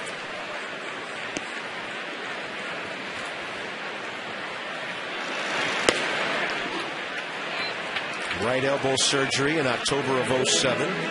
He's come back well, throwing hard like he always has.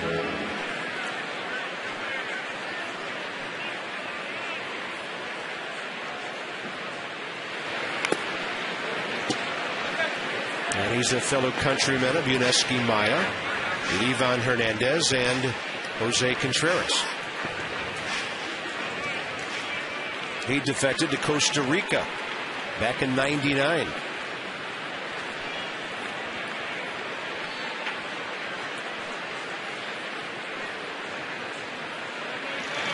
Desmond takes one well outside. Ian works the count to 3-2.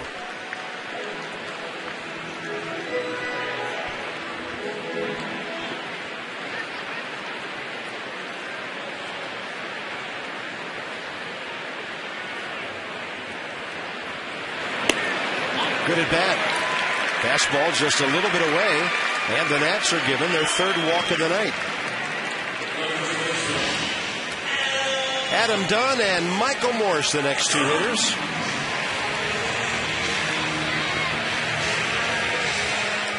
Nationals box score. The only hits, and Espinosa.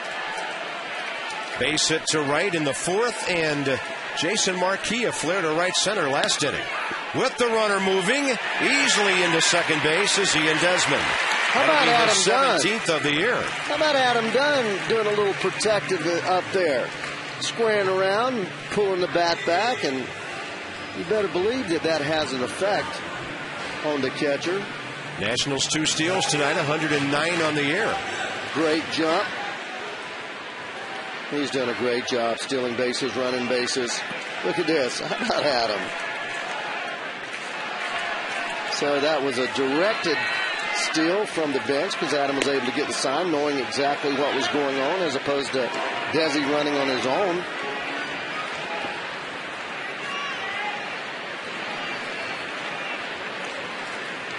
Adam Dunn 0 for 2, RBI grounder and a strikeout. Hits that one hard. Howard grabs it. Desmond stays home, 1 out. Well, he gets the pitch that he wants. Trying to get the ball to the right side. Does hit it hard, but right at Howard. Desi, good job freezing on that line drive.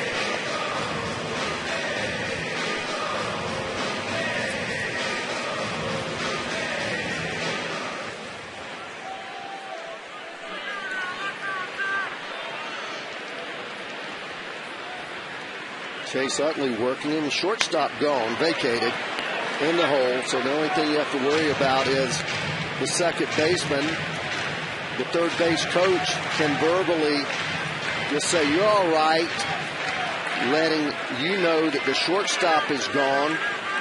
And then all you have to do is out of your peripheral vision see where the second baseman is, and you can work a lead to steal the third base.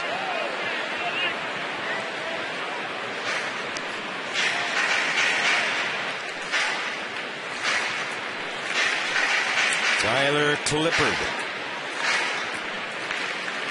Nats are still 4 spots away from the number 9 pitcher's hitting spot in the order. And the 0-2 to Morse.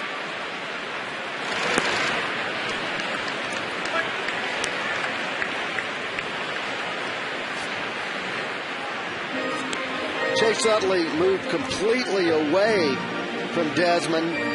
Now he can steal third easily, no question about it. Nobody attending.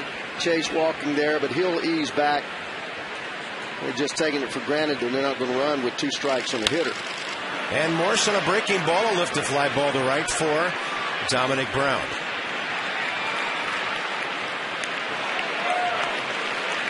Tonight's copyrighted telecast presented by authority of the Washington Nationals and may not be reproduced or retransmitted in any form.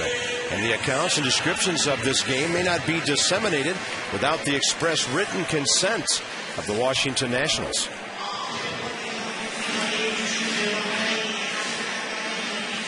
What was the final line on Oswalt, Bob? 1 run unearned in 5 innings, 2 hits, 2 walks, 3 strikeouts, and a hit batter. 67 pitches in those 5 innings, 42 strikes.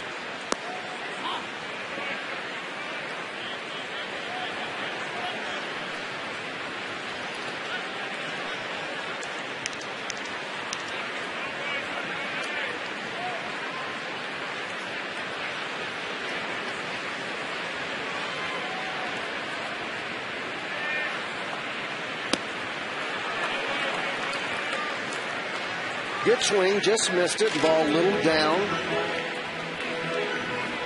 He doesn't get cheated up there, does he? Very aggressive hitter. And when he learns that strike zone, especially, from the left side, right-handed, he seems to have a little better grasp of the strike zone laterally, especially. And his aggressiveness will work against him at times.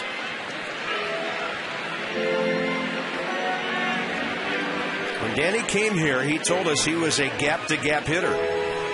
In his first few Nationals games, he was hitting the gaps and hitting some over the wall. 6. You just hope that he doesn't get too power swinging conscious. Especially in a situation like this, with his up-the-middle buddy Desmond on base in a scoring position mode, 2 outs in a tight ball game.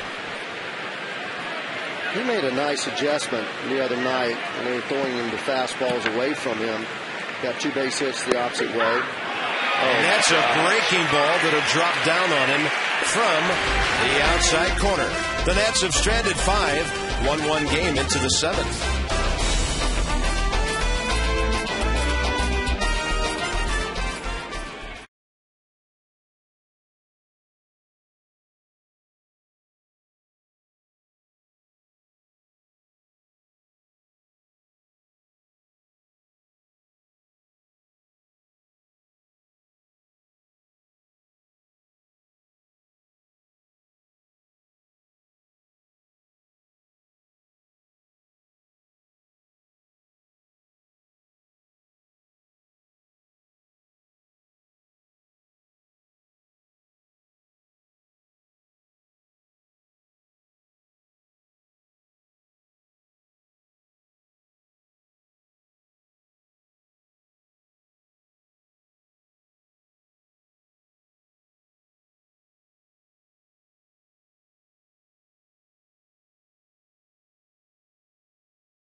And Nats and Phillies tied at 1 as we move to the top of the 7th inning. Now, Jason Marquis will finish out his season tonight. This is his last start of year. He admits it was a frustrating one for him on a personal level, but as a team, he sees some good building blocks in place.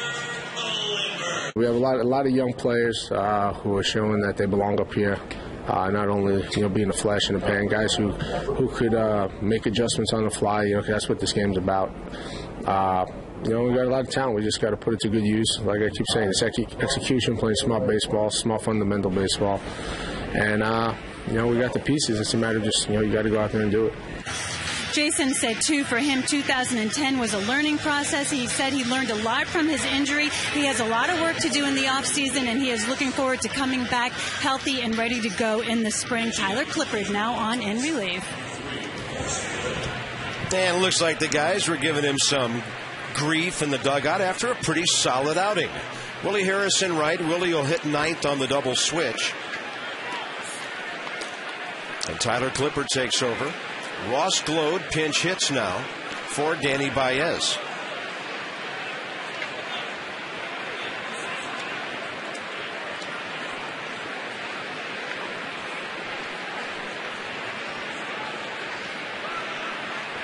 Ross Glode, 14 for 64. 3 pinch homers and 9 RBIs. The pinch hitting's not easy, Ray. That's one of the best guys in the league over the last couple of years. And this year, as a pinch batter, he's hitting .219. It's all about timing, Bob. And come out of spring training, you have a lot of at-bats. Early in the season, you can give your pinch hitters some at-bats, give them some spot starts.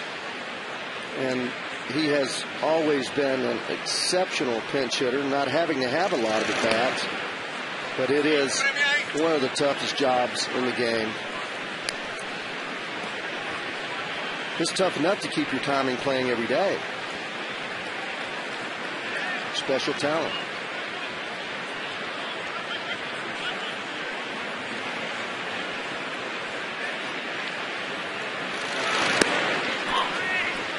Change up 2-1.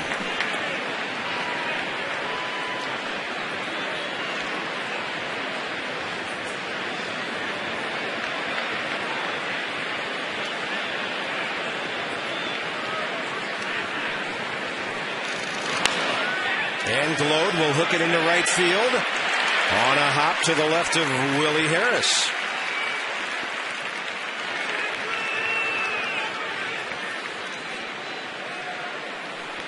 MLB.com at bat 2010 for your smartphone. Live play-by-play, box scores, video highlights, game day audio, all kinds of things at your fingertips here in the last week of the season. Keep up with the Nats down the stretch on your smartphone. You can do it by dialing into Nationals.com. Ryan Bocock is a 25-year-old shortstop. And he is from Harrisonburg, Virginia, right over there on Interstate 81. Went to Turner Ashby High School. Attended Stetson University in Florida. He had 77 at-bats for the Giants 2 years ago. His second at-bat for the Phillies this season, 0 for 1.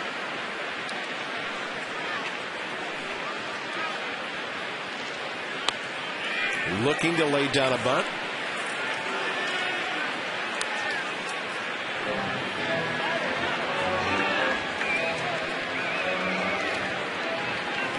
Hit .226 at Lehigh Valley, which is the Phillies AAA ball club. 4 homers, 31 RBIs. They actually picked him up on waivers last January from Toronto.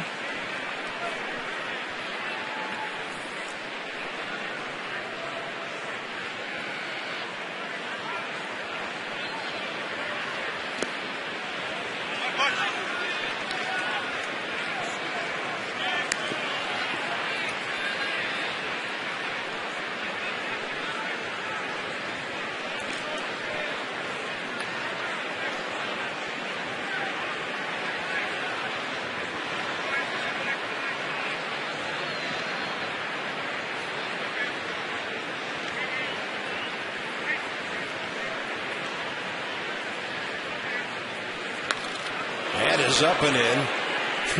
Impossible to bunt that fair. That'll be strike 2. Tyler, not easy to bunt. The big curveball, the high fastball, the changeup, none of those pitches easy to bunt. Clip putting together just an exceptional year with 11 wins, 277 earned run average, 206 batting average against. The most impressive, 106 strikeouts in 87 innings. And a 2-2 pitch, fastball up, struck him out. How about 107? You know what? Strikeouts by Nats pitching tonight. He's only 6 strikeouts behind Levo for the team lead. Fastball, his go-to pitch, up, around the letters. Don't feel bad, kid. There's been a lot of people not been able to catch up to that thing this year. And many years. 1-on-1 out. Here's IBANEZ. Left-hander Doug Slayton warming for the Nats.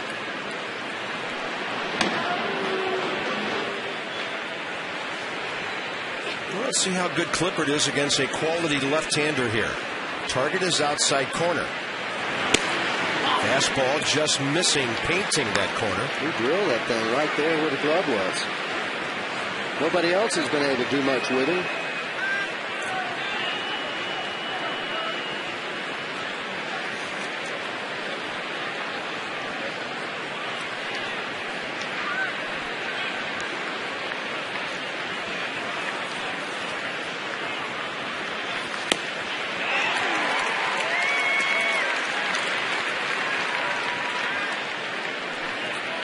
Nine o'clock in the district.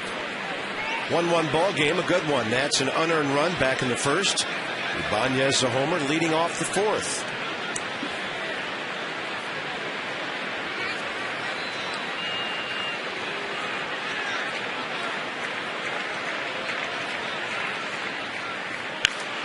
Seventeenth meeting between the clubs this year. The Phillies against the Nats, 11-5. 4-3 here. And Jim Riggleman's club trying to grab a win or two in the rest of this series. Trying to grab a couple up in New York and get to 70 or better for 2010. By the way, the Nationals also have home winning record at stake here tonight and tomorrow. They're 40-39 at Nationals Park. Clippard got that ball out over the plate a bit. Pudge wanted it inside. And the count stays 1-2. Tyler in the midst of a 15-inning scoreless streak, which is the best for any National pitcher this year. He's been good. He had that one streak where he struggled for about, 3 weeks, Bob? But he's been awfully good all year long.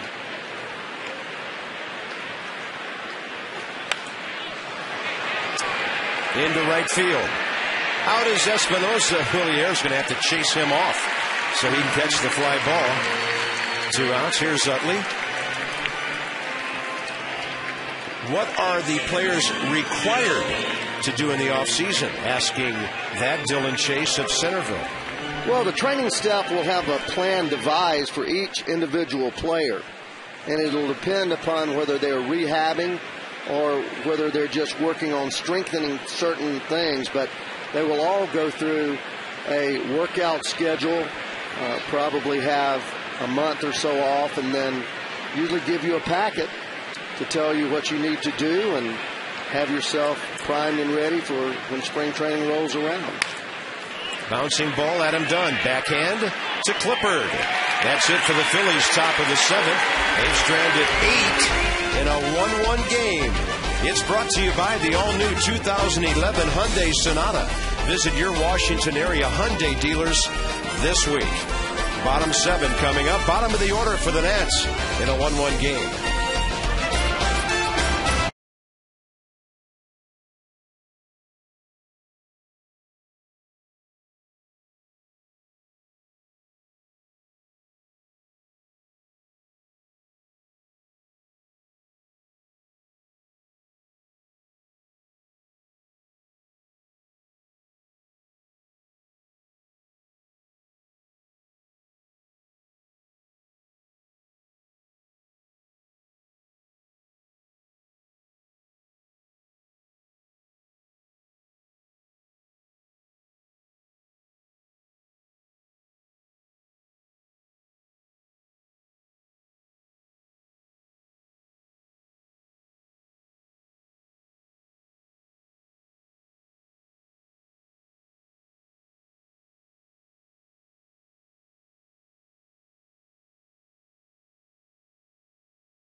invite you to experience Ford like never before.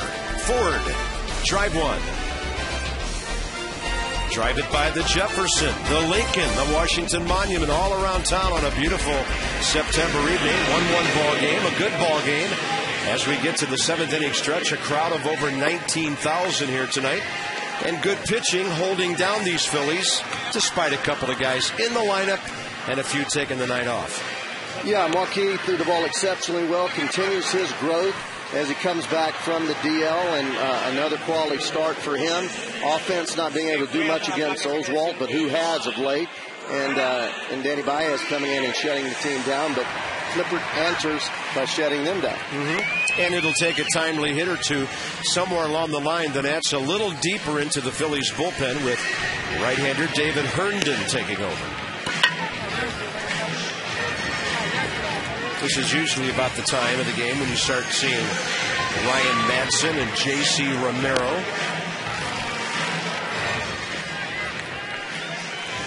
And for the Nationals, Rodriguez, Gonzalez, and Harris. Bottom 7.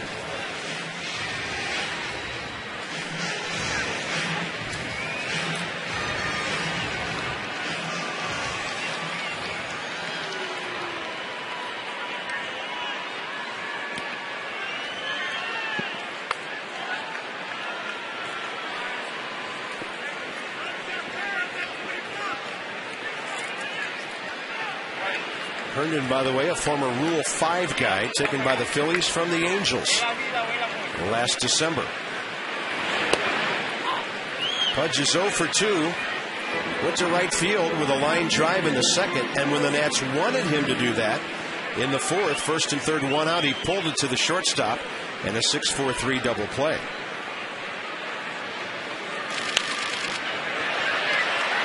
This one popped back over the screen.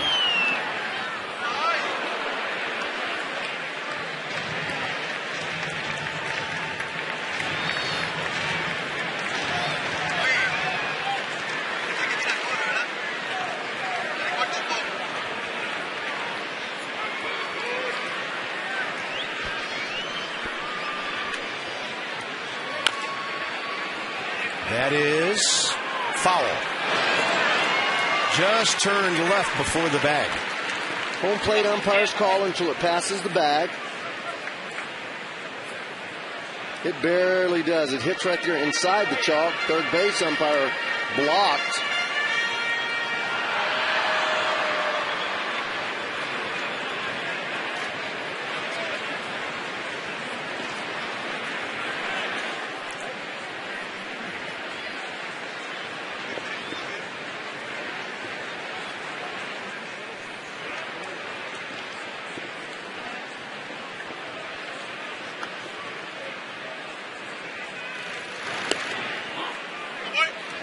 Pretty quick on that sidearm fastball outside 2-2. There's J.C. Romero.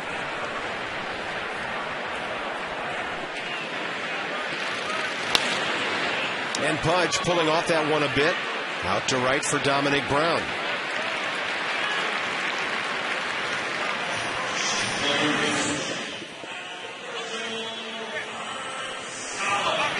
Alberto Gonzalez will be next.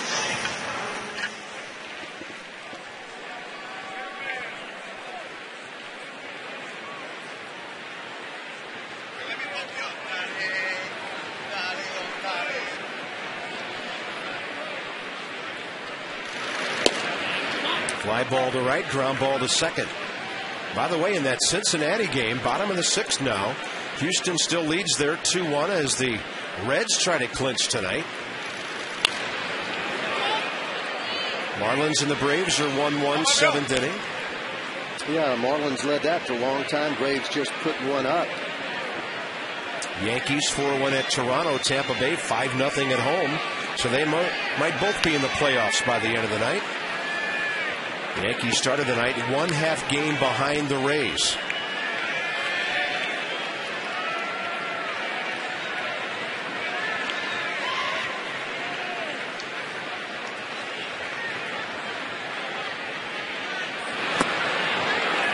And Gonzalez gone. Boy, hits hard to come by. The Nationals have 4 hits in nearly 16 innings of this series. And this is a part of the game where, at least with the Nationals this season, seems like people start swinging for the long ball and contact becomes very sparse. Charlie Manuel's going to get J.C. Romero some work here against the left-handed hitter Willie Harris.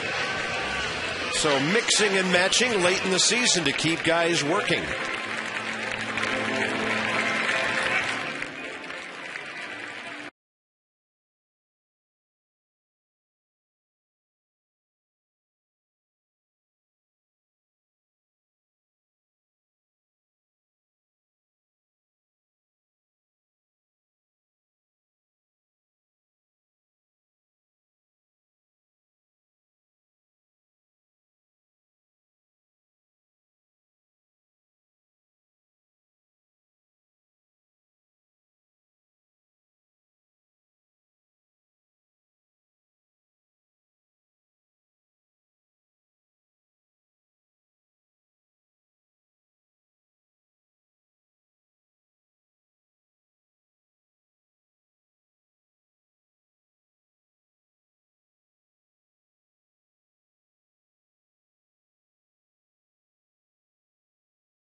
Season ticket offer. Place a deposit on 2 new season tickets for next year. You get 2 free, and you'll get 4 tickets for tomorrow night's finale here, September 29th.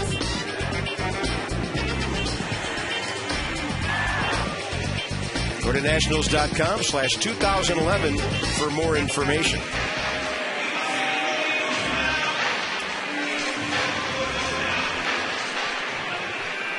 All right, here's J.C. Romero against Willie Harris.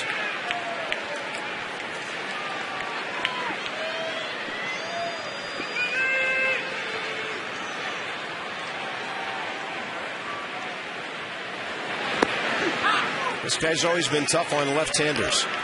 Good hook, velocity.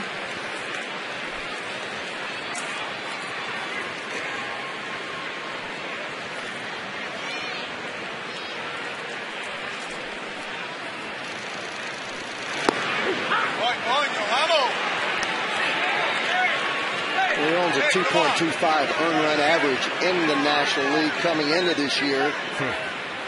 Over in the AL in 415 games, he amassed almost 500 innings pitched. I don't know what. Has Jim been tossed? Well, I'm not sure. Well, the umpire's writing something down. Gary Cederstrom has evidently tossed Jim Riggleman.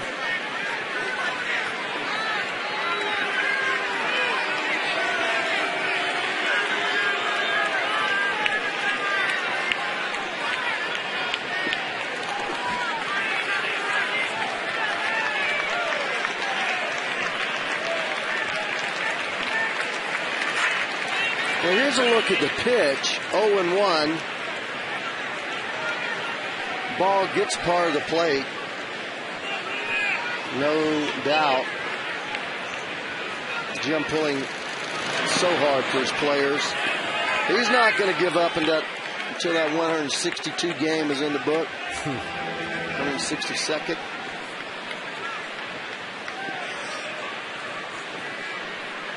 That's generally from a batter's response. That ball's close enough that I can't imagine Jim just. I mean, it didn't appear low to me. I didn't think it was a bad call. But sometimes from that dugout, sitting on that top row, you look and you watch the way the catcher catches the ball, and sometimes they'll turn that mitt upside down, and it just appears low, and it's just because he mishandles the ball.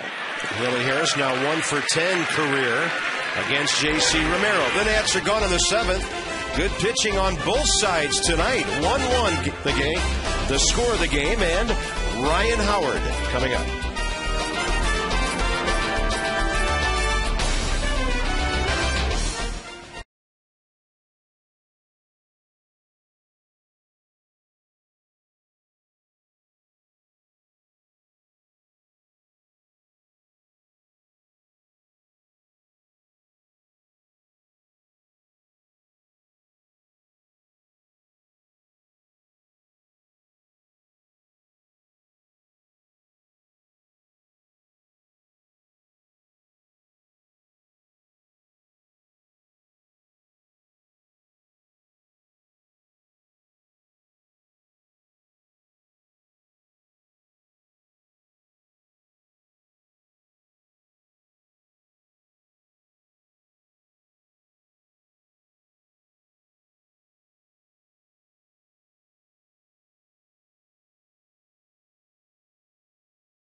And Dominic Brown coming up.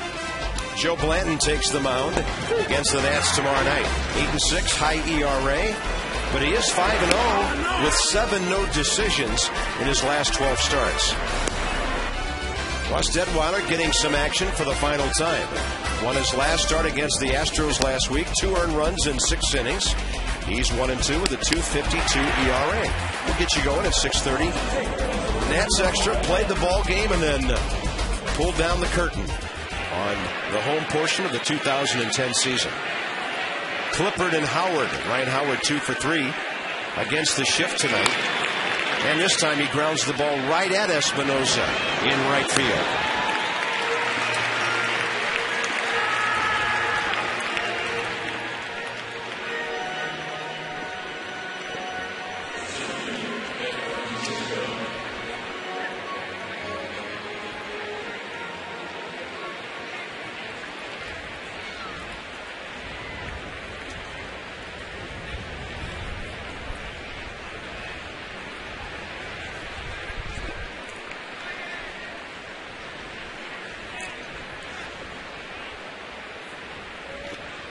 And Francisco 1 for 3 with a pair of strikeouts.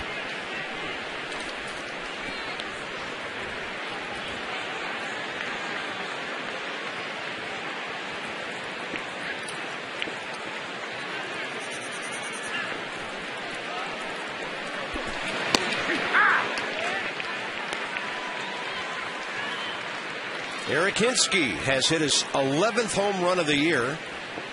Bottom of the 7th inning, and the Braves have added 2 more runs and lead Florida 3-1. That ball hit well up the middle, and then Francisco's 2 for 4. Cincinnati just tied their ball game, bottom of the 6th. Late innings showing up, Ray, and things changing in these pivotal games. Yeah, the Braves, with all the adversity that they've had and how poorly they really played in the month of September, losing 9 games to the Phillies in the month of September, 9 games in the standings, and still a half a game ahead in that wild card race. A lot of resilience, Bobby Cox influence, with Martin Prado out of there, though, losing Chipper, Prado, and now they have Glaus in a part-time role. They're getting short of ammunition over there.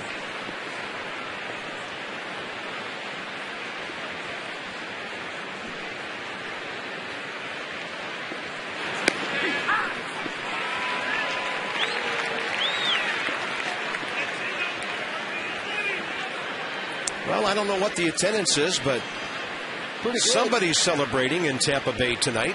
Oh, down there? They just David beat the Orioles. Yeah, they had players calling out the fans today for, 10,000 being there last night and a possible clinching situation. Very strange place for baseball indeed. In a strange ballpark. In a place that for years, spring training, the Tampa Bay area, just throngs of folks came down there. The ballpark's in a funny spot, though. They need a new one. Have they even had? They proposed a new park. I've seen the drawings. Yeah, along the lakefront, actually, over by where Outline Stadium is. That's a beautiful spot. The place where several teams did train. Nigel Morgan will get over to the gap to cover this one off the bat of Dominic Brown for the second out.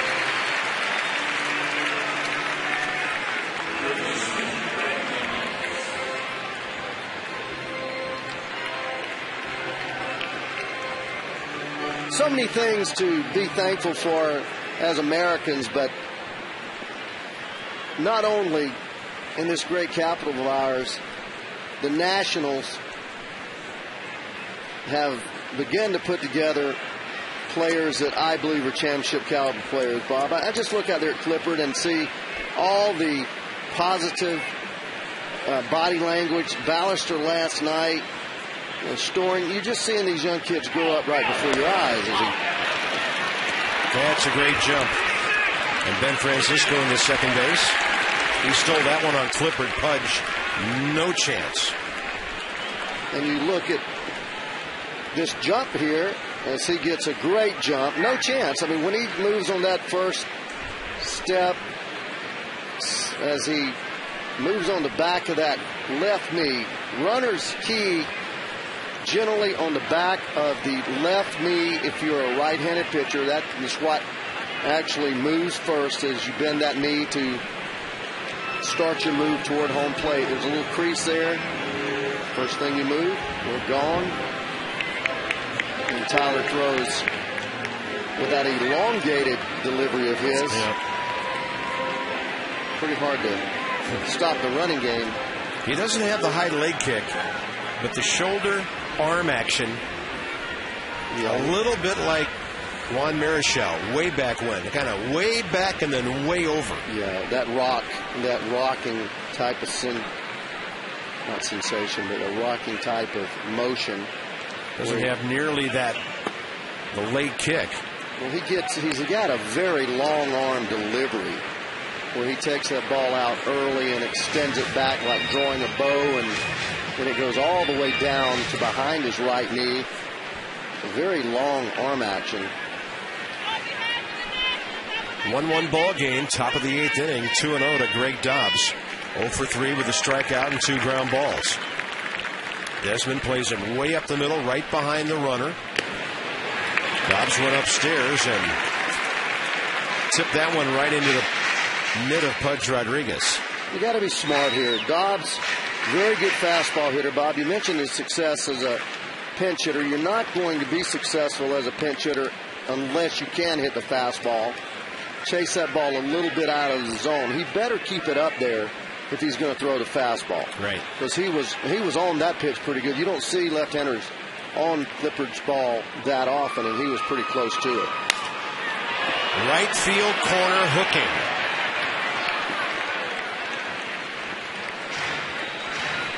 Well, he's a good fastball. That's 92-mile-an-hour fastball, and he got to that thing easily. He's all over this pitch. Fastball middle, away, and he still pulls it, but you can't even see his bat barrel. It flies through that strike zone so quickly.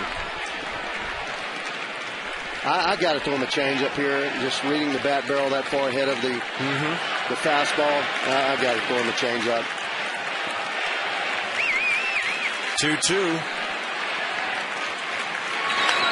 He goes fastball away. He's going to be tough to strike out on the fastball. But that was a good pitch, up and away.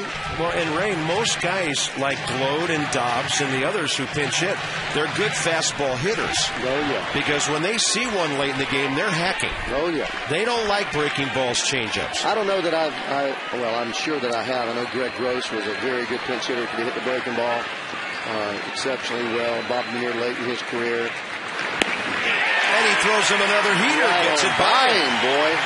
Powder River near the Anacostia. Morgan, Bernadina, and Ian Desmond. The Nets coming up, bottom 8, top of the order.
Well, a throw on the infield and a couple swings of the bat.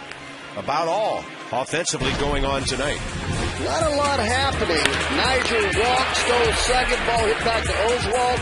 Rollins throws the ball funky to Dobbs. They give Dobbs an error. Adam then ground ball with the infield back, scores Niger easily, 1-0 Nationals. Rolls along to the fourth, Marquis mowing everybody down, fastball up and away. Ibanez, the Nat killer, hits a home run to make it 1-1. Phillies 9 hits, Nationals 2. Isn't that right? 2 hits in the half tonight. That is it. 3 walks. 3 walks. A hit batter. Antonio Bastardo, 24-year-old lefty.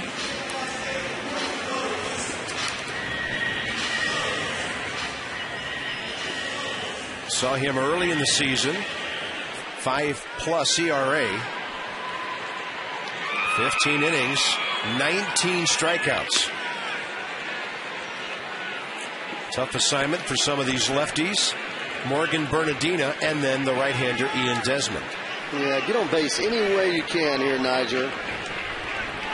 Niger been able to coax a couple of walks tonight, scoring the only run.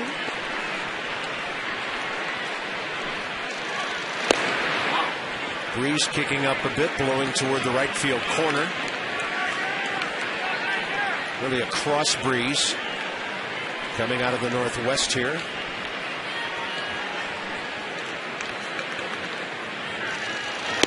And a fastball's right in there to even the count, 1-1.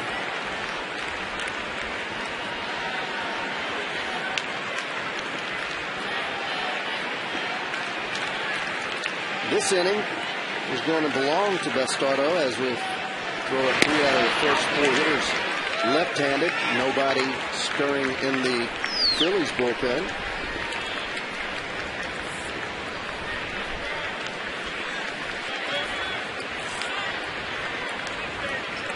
A luxury that Charlie Manuel has. Just throw out anybody he needs to throw out there that needs work. Play Rollins for 3 at-bats. Oswald for 5 innings. Now, see, Ray, if they would listen to me and not some TV people, the Phillies would have to keep on winning, because I've always contended the best record in baseball should have home field for the World Series, not the winner of the All-Star game. Now, that would make teams play hard right down to the final Sunday, even teams in a situation like the Phillies. Breaking ball strikes out Morgan, 1 out, 8th inning. But over the years in baseball, the home field advantage for the World Series has always had to be set in stone way beforehand. First of all, with the alternating years, and now with the winner of the All-Star game, so they know 3 months ahead of time what league is going to have the game. Well, but they don't really know what city. And if you don't know what city, why not play it so that the best record in baseball is rewarded? Why not? I've got no problem with that. I do have a problem with the winner of the All-Star game having home field advantage. I think it questions a player's integrity. I mean, gosh, the 2 All-Star teams that I made, you just for the pride, your own pride, you're going out there and trying to beat the brains out of that oppositional team. I don't think there needs to be incentives. You know, I just don't. Never have. I don't know why that started. You know, it's about TV ratings for one game. Well, Matty Caps gets a win for the National League. Now he's in the other league. But I mean, right now you'd have the Phillies with 94 wins, the Rays with 93, and the Yankees with 93. So how hot would that be coming down to this weekend? Yeah, there'd be a lot of people bidding for those television broadcasts. There's some ratings for you for about 3 or 4 days. Well, I like that. I mean, that makes perfect sense. Play 162 games. That's what the schedule says. Shoot. And I'll tell you one thing, Roy Oswalt probably still be in this game. 3-1 to Bernadina. Roger fouls one away. I think that goes back to the Colts last year when they had won the 14th, 16th straight and made the decision not to play Peyton and go for that Miami Dolphin deal. You know, you've clinched the spot, but still, you know, you have 2 ball games left, and you know the fans pay their money. They pay season ticket money. The season ticket holders. And wow, Bernadina 0 for 4 tonight. 2 consecutive strikeouts. In fact, the last 4 Washington hitters, Gonzalez, Harris, Morgan, and Bernadina, have all struck out. Kinetic on the pitch track. He just goes with a fastball up right at the top of the strike zone. Too big a swing. He chokes up, but just too big a swing. And that again goes back to that, you know, grunt theory in the latter innings of a ball game where players tend to want to hit a home run and then in one swing, and it just doesn't work that way very often. You hit home runs when you're trying to make solid, good contact. Here's Desmond. Ian is 0 for 2 with a walk and a steal. Doesn't mean what it used to be to mean to hitters not to strike out. It used to be a personal challenge not to strike out. Well, Desmond's over 100.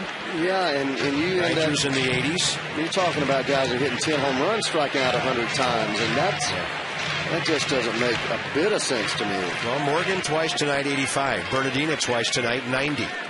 Too much. Way too much. That's 3 guys in the top of your lineup, 1, 2, 3, on occasions that have struck out 270 times. I mean, that's when they just take the bat back to the bat rack and put it up. You got to make contact in this game. You got to know what kind of hitter you are. Define the type of hitter you are. And all 3 of those guys, especially Desmond and Bernadina, are doubles type hitters. They're going to hit their home runs, but they're going to hit more doubles than anything else. Big breaking ball up and a strikeout. Too hard. So the 1, 2, 3 hitters for the Nets strike out the side. Does Bastardo into the 9th.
Nationals against the bottom of the Philadelphia batting order. Now, we want to tell you again, you can test drive a Ford Fiesta right here at Nationals Park tomorrow, starting at 4:30 p.m. You get 2 free tickets to the game against the Phillies while the tickets last.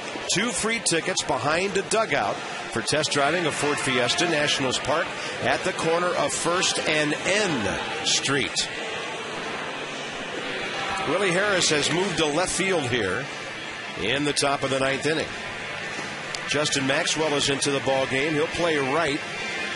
And the new pitcher is Drew Storen. In a moment, we'll tell you where everybody's hitting. And Storen will face Schneider. Shane Victorino, who will be pinch hitting. And then the top of the order in Brian Bocock.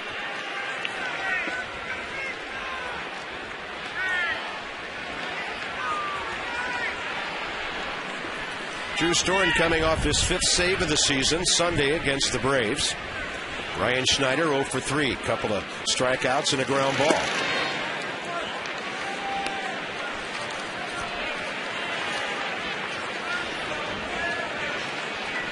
The always dangerous, I used to call him pesky. He's dangerous now. Shane Victorino. He's gone beyond pesky.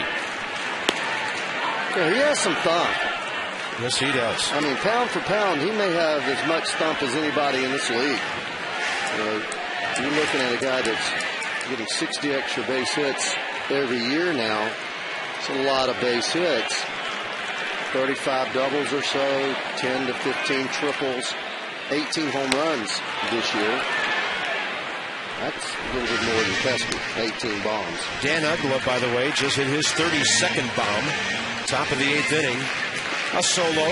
Braves still lead the Marlins 3-2.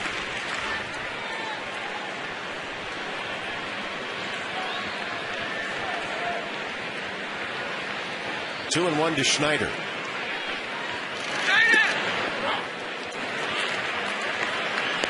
If they walk Schneider, Charlie Manuel might have a pinch runner ready.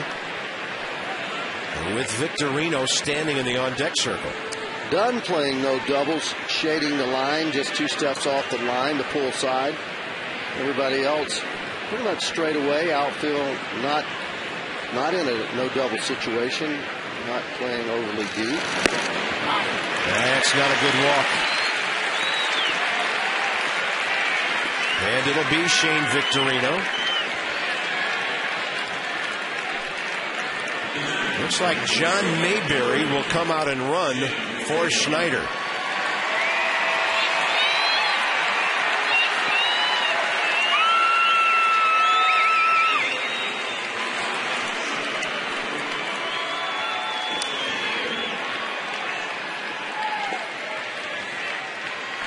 Yeah, of course, we know all about his dad, Big John, all those years with Kansas City. And here's Shane Victorino to hit in the number 9 spot. And with great speed at first base and this guy hitting. See if he bunts here. Yeah, they could have a couple of different things in mind here. Victorino takes it way outside.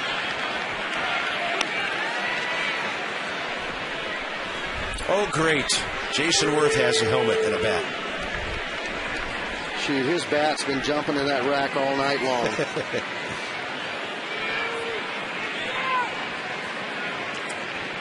He's just become a great offensive player now. Highly touted with the Dodgers, just could not get things rolling. Phillies just kind of picked him up on a whim, basically on potential, certainly not on production. And he was originally drafted by Baltimore and then was with Toronto for a while. Just took him a while, but once he figured it out, one of the most dangerous hitters in this league. Runner goes, swing and a miss. They got a shot.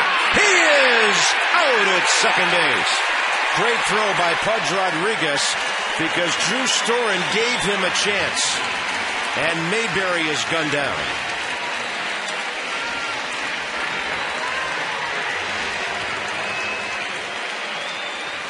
This kid, look at the shift of the feet there, and this is a perfect throw. No chance for John Mayberry Jr. just a little better than average runner, out by about 8 feet. Perfect throw. I mean, look at that. That's on a line right to the corner of that bag. And there's no fear for the infielder tagging a bunch of fingers instead of a bunch of cleated feet. So 1 out, and the count's 1-2 to Victorino. That is more of a Victorino failure than it is a John Mayberry Jr. Not known for his speed, but Victorino known for making contact. And a breaking ball down and in strikes him out. Not on that type of breaking ball. That's the killer slider that Drew Storn features. Now, Drew told me yesterday when we chatted, he's throwing more sinkers and sliders these days, Ray, because now this is the breaking ball and a beauty.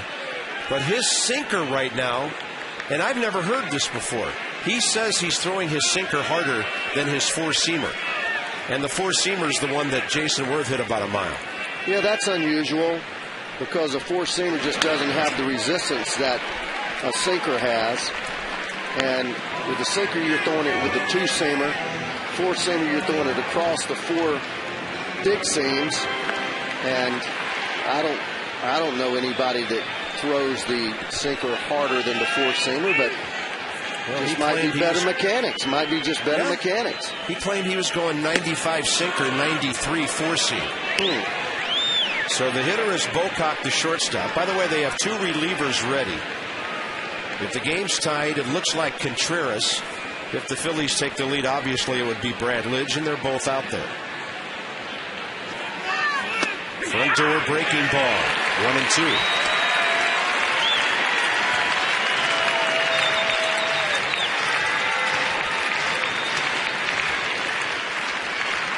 Great makeup this kid has.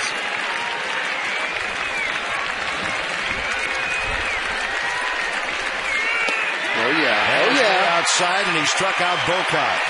Guess who leads off the bottom of the 9th? Adam Dunn in a tie game, 1-1.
Nationals Park. The Nats only 2 base hits tonight. Johnny Holiday and Phil Wood with you. We're going to have Nats Extra postgame coming up in just a couple of minutes. We hope after this last of the 9th when we can talk about a Nationals win. Mr. Phil? Well, Johnny, there's 10,000 people in the ballpark wearing T-shirts that say walk-off on them. Maybe that's a hint. Maybe that's a good omen of what's coming up here at the bottom of the 9th inning. Well, the Phillies were celebrating like crazy last night, that division title that they nailed down. Let's see if the Nationals can spoil that party. Let's send you back up to Bob and Ray and get this baby in the bottom of the 9th, guys. In the bottom of the 9th, Paul Hoover will take over behind the plate for Brian Schneider after they ran for him. Jose Contreras will be the new pitcher. And the Nats will lead off with Adam Dunn. Looks like Maxwell's in the next spot after taking over in right field.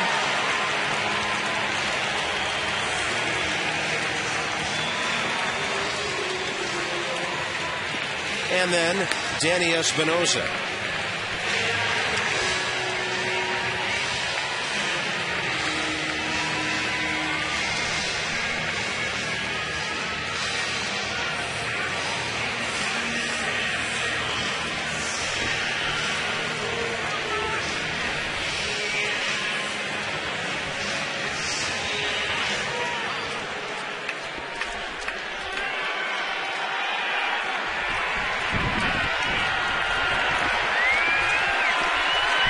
Dunn tonight 0 for 3 with an RBI ground ball.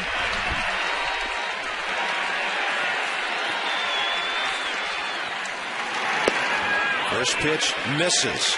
Against Contreras, he is 0 for 9 with 6 strikeouts, 2 walks. And the Phillies not playing Adam Chapul on the right side with their shortstop. Just Chase Utley back there on the grass, about 10 feet.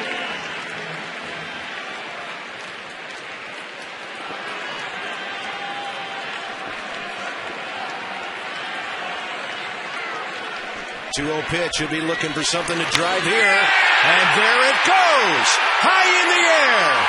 See you later. Game over.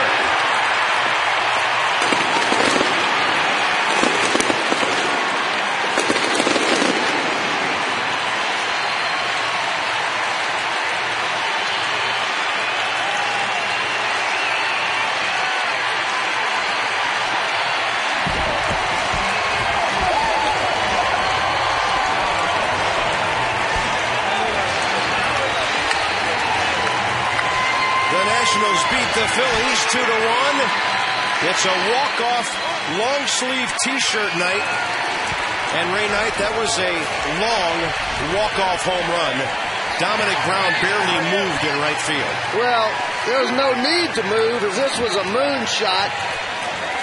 As high as a scoreboard, and that's a gigantic scoreboard in right field. Going into the second deck. Adam knew it. I think everybody in the ballpark knew it. Ford drive of the game, Adam Dunn. Ford drive of the game, way upstairs. Adam Dunn with his 38th of the year. He drives in both Nationals runs, and Washington wins the game by getting a grand total of 3 hits tonight. Debbie Taylor with a guy who just hit one a country mile. All right, thank you very much, Bob. It is Ryan Zimmerman walk-off t-shirt night. I think they need to change it to Adam Dunn. We all knew that was gone. Did you know that was gone right away? Yeah, I hit it pretty good, and, too well. I'm just looking for a fastball and drive. You guys really battled tonight, too. Just your thoughts on this overall game. Yeah, this was a tough one. We knew it was going to be a tough one, the Roy on the mound, and, the pitchers did a good job, and shut him down. How much do you love playing with Pudge Rodriguez? I'm glad he gets to play with me. Adam, this team has really shown a lot out here. This is the final homestand of the season, and just your thoughts on these fans here at Nationals Park. Yeah, they've been great, and, we hadn't really given them a lot to cheer about, but, that's obviously changing. Okay, Adam Dunn, thank you very much. Good work today. Bob, back to you. Might be the greatest answer to a question we've ever heard from a guy who just hit one 450 feet. The Nats win it 2-1, and that's win number 68.